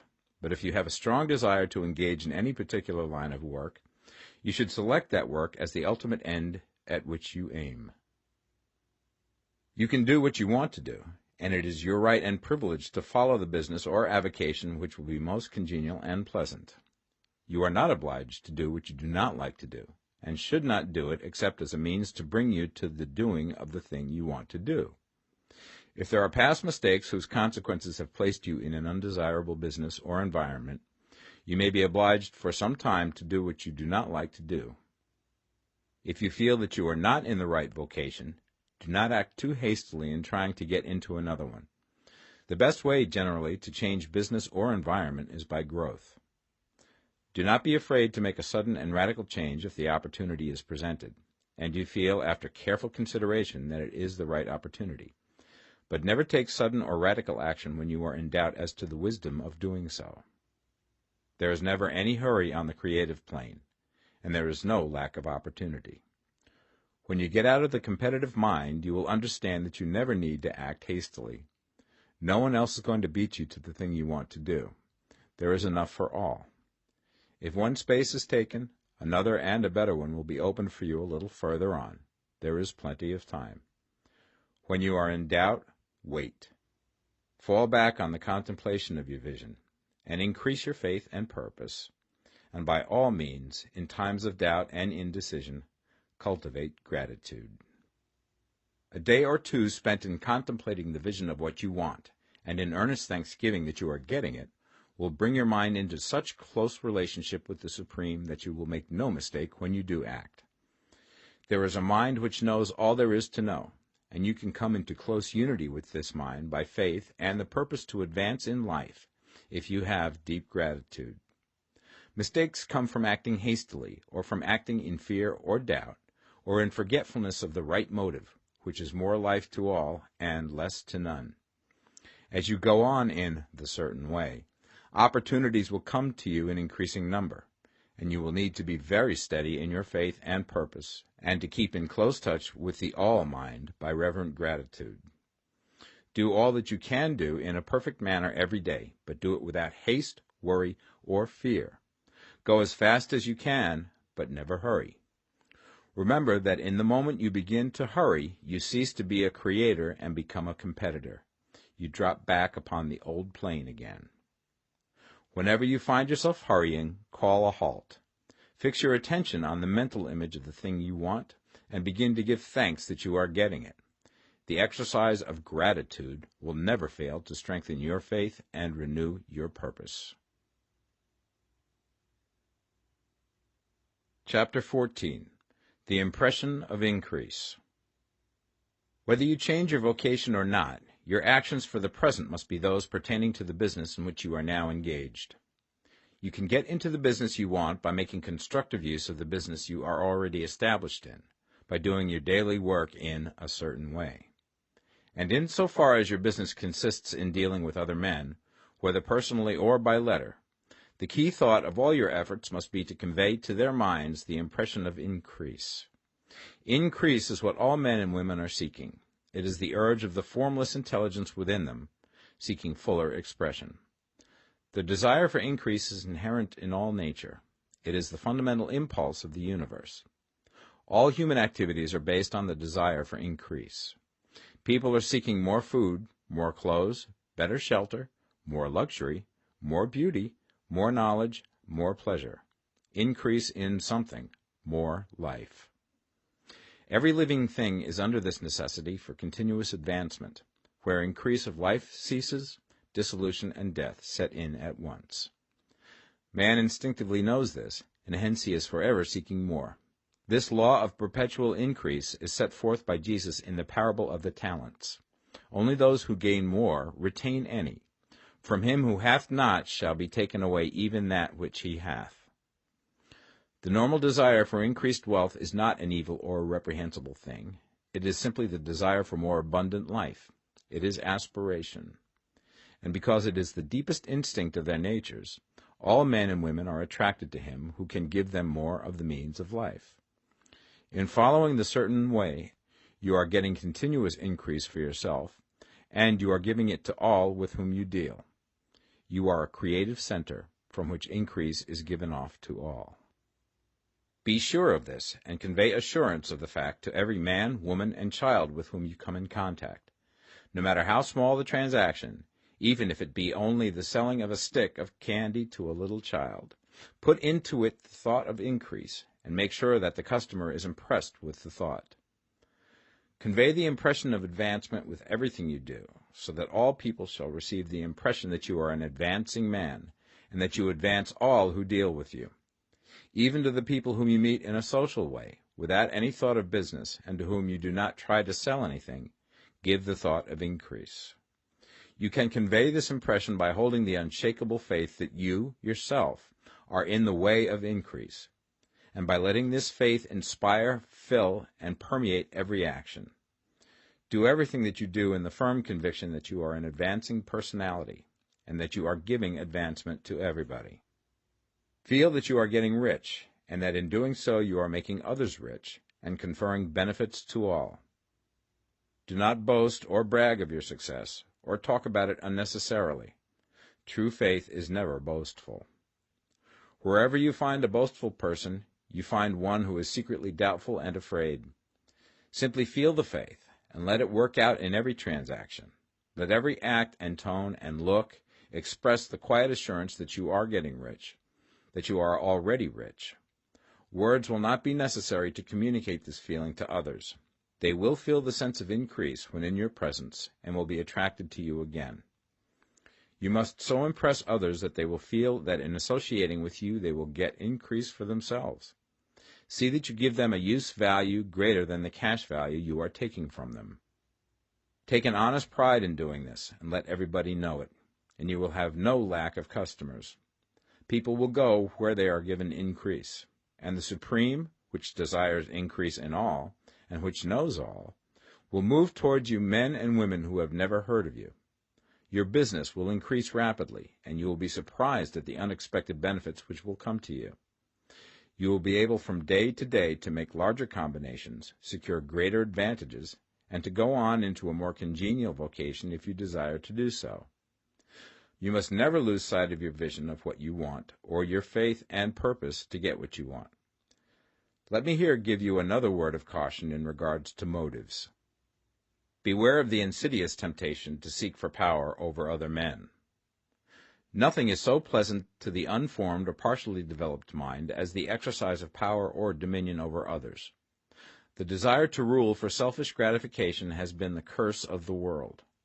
For countless ages, kings and lords have drenched the earth with blood in their battles to extend their dominions. This not to seek more life for all, but to get more power for themselves. Today, the main motive in the business and industrial world is the same. Men marshal their armies of dollars and lay waste the lives and hearts of millions in the same mad scramble for power over others. Commercial kings, like political kings, are inspired by the lust for power. Jesus saw in this desire for mastery the moving impulse of that evil world he sought to overthrow. Read the 23rd chapter of Matthew and see how he pictures the lust of the Pharisees to be called master, to sit in the high places, to domineer over others, and to lay burdens on the backs of the less fortunate. And note how he compares this lust for dominion with the brotherly seeking for the common good to which he calls his disciples. Look out for the temptation to seek for authority, to become a master, to be considered as one who is above the common herd, to impress others by lavish display, and so on. The mind that seeks for mastery over others is the competitive mind, and the competitive mind is not the creative one. In order to master your environment and your destiny, it is not at all necessary that you should rule over your fellow men, and indeed, when you fall into the world's struggle for the high places, you begin to be conquered by fate and environment, and your getting rich becomes a matter of chance and speculation. Beware the competitive mind. No better statement of the principle of creative action can be formulated than the favorite declaration of the late Golden Rule Jones of Toledo. What I want for myself, I want for everybody. Chapter 15. The Advancing Man. What I have said in the last chapter applies as well to the professional man and the wage earner as to the man who is engaged in mercantile business. No matter whether you are a physician, a teacher, or a clergyman, if you can give increase of life to others and make them sensible of the fact, they will be attracted to you and you will get rich. The physician who holds the vision of himself as a great and successful healer, and who works towards the complete realization of that vision with faith and purpose, as described in former chapters, will come into such close touch with the source of life that he will be phenomenally successful. Patients will come to him in throngs. No one has a greater opportunity to carry into effect the teaching of this book than the practitioner of medicine. It does not matter to which of the various schools he may belong, for the principle of healing is common to all of them, and may be reached by all alike. The advancing man in medicine, who holds to a clear mental image of himself as successful, and who obeys the laws of faith, purpose, and gratitude, will cure every curable disease he undertakes, no matter what remedies he may use. In the field of religion, the world cries out for the clergyman who can teach his hearers the true science of abundant life.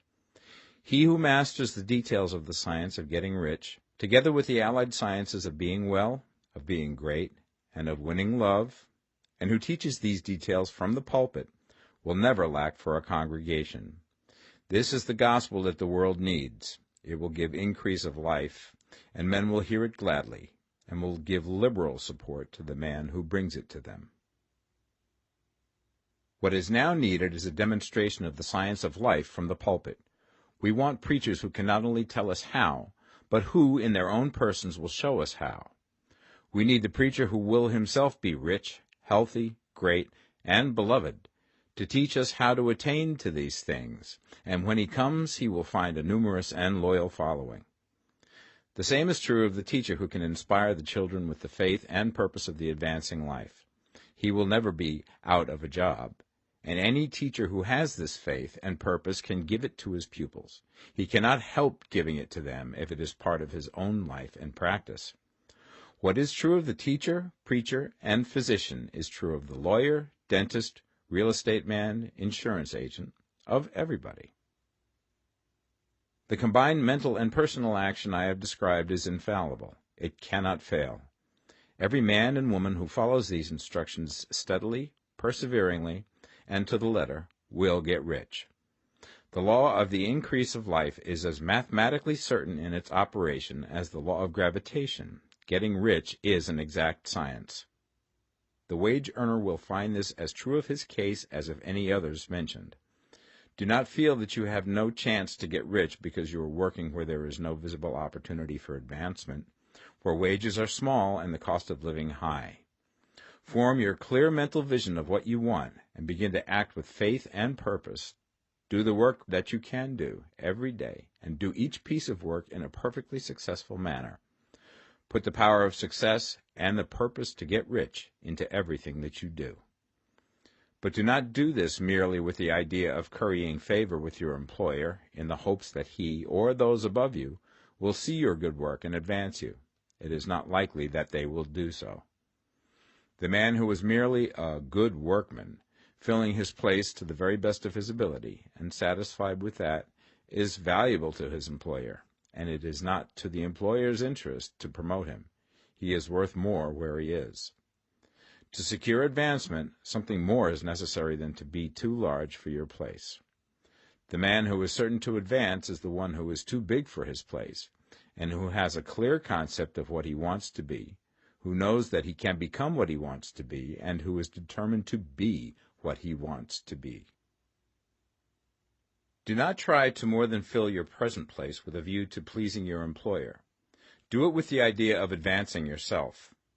Hold the faith and purpose of increase during work hours, after work hours, and before work hours. Hold it in such a way that every person who comes in contact with you, whether foreman, fellow workman, or social acquaintance, will feel the power of purpose radiating from you, so that everyone will get the sense of advancement and increase from you. Men will be attracted to you, and if there is no possibility for advancement in your present job, you will very soon see an opportunity to take another job. There is a power which never fails to present opportunity to the advancing man who is moving in obedience to law. God cannot help helping you if you act in a certain way. He must do so in order to help himself. There is nothing in your circumstances or in the industrial situation that can keep you down. If you cannot get rich working for the Steel Trust, you can get rich on a 10-acre farm. And if you begin to move in the certain way, you will certainly escape from the clutches of the Steel Trust and get on to the farm or wherever else you wish to be.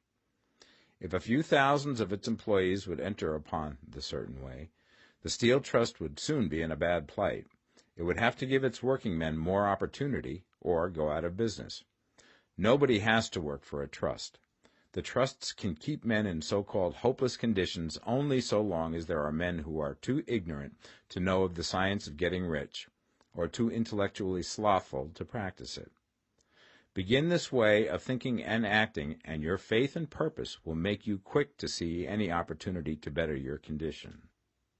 Such opportunities will speedily come, for the Supreme, working in all and working for you, will bring them before you. Do not wait for an opportunity to be all that you want to be. When an opportunity to be more than you are now is presented, and you feel impelled toward it, take it. It will be the first step towards a greater opportunity. There is no such thing possible in this universe as a lack of opportunities for the man who is living the advancing life. It is inherent in the constitution of the cosmos that all things shall be for him and work together for his good, and he must certainly get rich if he acts and thinks in the certain way. So let wage-earning men and women study this book with great care and enter with confidence upon the course of action it prescribes. It will not fail. Chapter 16. Some Cautions and Concluding Observations. Many people will scoff at the idea that there is an exact science of getting rich. Holding the impression that the supply of wealth is limited, they will insist that social and governmental institutions must be changed before even any considerable number of people can acquire a competence. But this is not true. It is true that existing governments keep the masses in poverty, but this is because the masses do not think and act in the certain way. If the masses begin to move forward as suggested in this book, neither governments nor industrial systems can check them. All systems must be modified to accommodate the forward movement. If the people have the advancing mind, have the faith that they can become rich, and move forward with the fixed purpose to become rich, nothing can possibly keep them in poverty. Individuals may enter upon the certain way at any time and under any government, and may make themselves rich. And when any considerable number of individuals do so under any government, they will cause the system to be so modified as to open the way for others. The more men who get rich on the competitive plane, the worse for others. The more who get rich on the creative plane, the better for others. The economic salvation of the masses can only be accomplished by getting a large number of people to practice the scientific method set down in this book and become rich. These will show others the way and inspire them with a desire for real life, with the faith it can be attained, and with the purpose to attain it. For the present, however, it is enough to know that neither the government under which you live nor the capitalistic or competitive system of industry can keep you from getting rich. When you enter upon the creative plane of thought, you will rise above all these things and become a citizen of another kingdom. But remember that your thought must be held upon the creative plane. You are never for an instant to be betrayed into regarding the supply as limited, or into acting on the moral level of competition. Whenever you do fall into old ways of thought, correct yourself instantly, for when you are in the competitive mind, you have lost the cooperation of the mind of the whole. Do not spend any time in planning as to how you will meet possible emergencies in the future, except as the necessary policies may affect your actions today.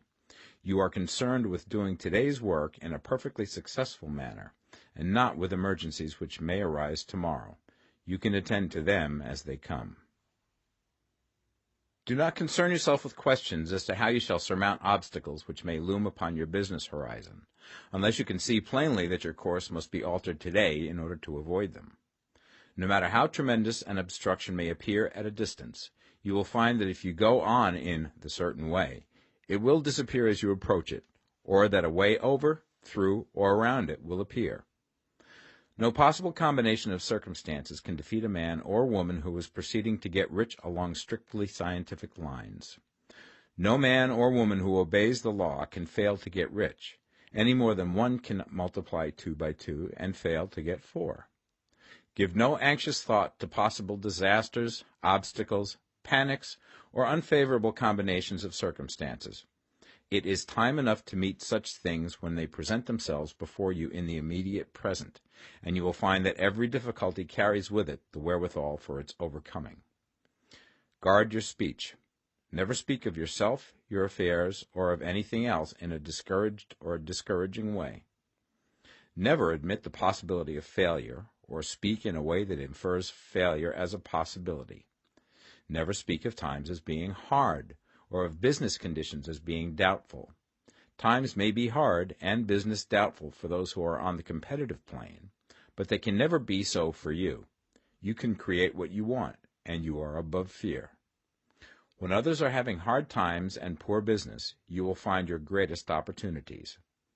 Train yourself to think of and to look upon the world as a something which is becoming, which is growing, and to regard seeming evil as being only that which is undeveloped. Always speak in terms of advancement. To do otherwise is to deny your faith, and to deny your faith is to lose it. Never allow yourself to feel disappointed. You may expect to have a certain thing at a certain time, and not get it at that time, and this will appear to you like failure. But if you hold to your faith, you will find that the failure is only apparent. Go on in the certain way, and if you do not receive that thing, you will receive something so much better that you will see that the seeming failure was really a great success. A student of this science had set his mind on making a certain business combination which seemed to him at the time to be very desirable, and he worked for some weeks to bring it about.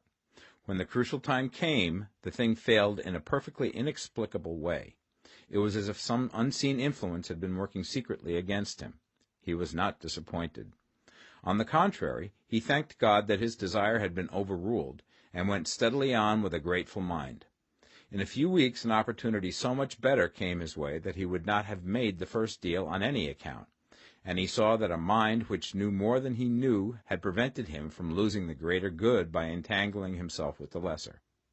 That is the way every seeming failure will work out for you, if you keep your faith, hold to your purpose, have gratitude, and do, every day, all that can be done that day, doing each separate act in a successful manner. When you make a failure, it is because you have not asked for enough. Keep on, and a larger thing than you were seeking will certainly come to you. Remember this. You will not fail because you lack the necessary talent to do what you wish to do. If you go on as I have directed, you will develop all the talent that is necessary to the doing of your work. It is not within the scope of this book to deal with the science of cultivating talent, but it is as certain and simple as the process of getting rich. However, do not hesitate or waver for fear that when you come to any certain place you will fail for lack of ability. Keep right on, and when you come to that place, the ability will be furnished to you.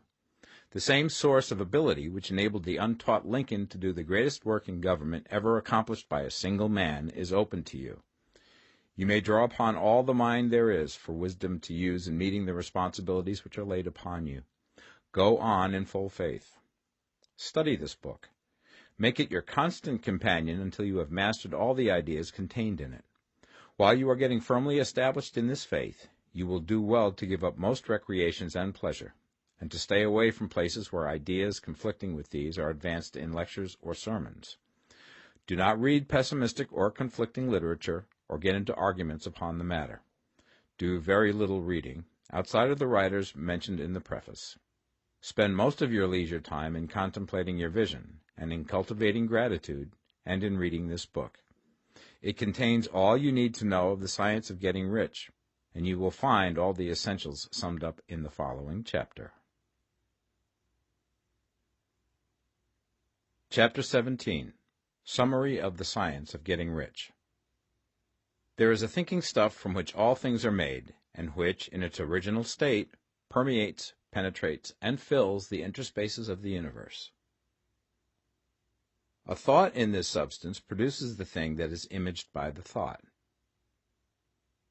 Man can form things in his thought, and by impressing his thought upon formless substance can cause the thing he thinks about to be created. In order to do this, man must pass from the competitive to the creative mind, otherwise he cannot be in harmony with the formless intelligence, which is always creative and never competitive in spirit. Man may come into full harmony with the formless substance by entertaining a lively and sincere gratitude for the blessings it bestows upon him. Gratitude unifies the mind of man with the intelligence of substance, so that man's thoughts are received by the formless. Man can remain upon the creative plane only by uniting himself with the formless intelligence through a deep and continuing feeling of gratitude. Man must form a clear and definite mental image of the things he wishes to have, to do, or to become, and he must hold this mental image in his thoughts, while being deeply grateful to the Supreme that all his desires are granted to him. The man who wishes to get rich must spend his leisure hours in contemplating his vision, and in earnest thanksgiving that the reality is being given to him. Too much stress cannot be laid on the importance of frequent contemplation of the mental image, coupled with unwavering faith and devout gratitude. This is the process by which the impression is given to the formless, and the creative forces set in motion. The creative energy works through the established channels of natural growth, and of the industry and social order. All that is included in his mental image will surely be brought to the man who follows the instructions given above, and whose faith does not waver. What he wants will come to him through the ways of established trade and commerce. In order to receive his own when it shall come to him, man must be active, and this activity can only consist in more than filling his present place. He must keep in mind the purpose to get rich through the realization of his mental image. And he must do, every day, all that can be done that day, taking care to do each act in a successful manner. He must give to every man a use value in excess of the cash value he receives, so that each transaction makes for more life, and he must so hold the advancing thought that the impression of increase will be communicated to all with whom he comes in contact. The men and women who practice the foregoing instructions will certainly get rich, and the riches they receive will be in exact proportion to the definiteness of their vision, the fixity of their purpose, the steadiness of their faith, and the depth of their gratitude.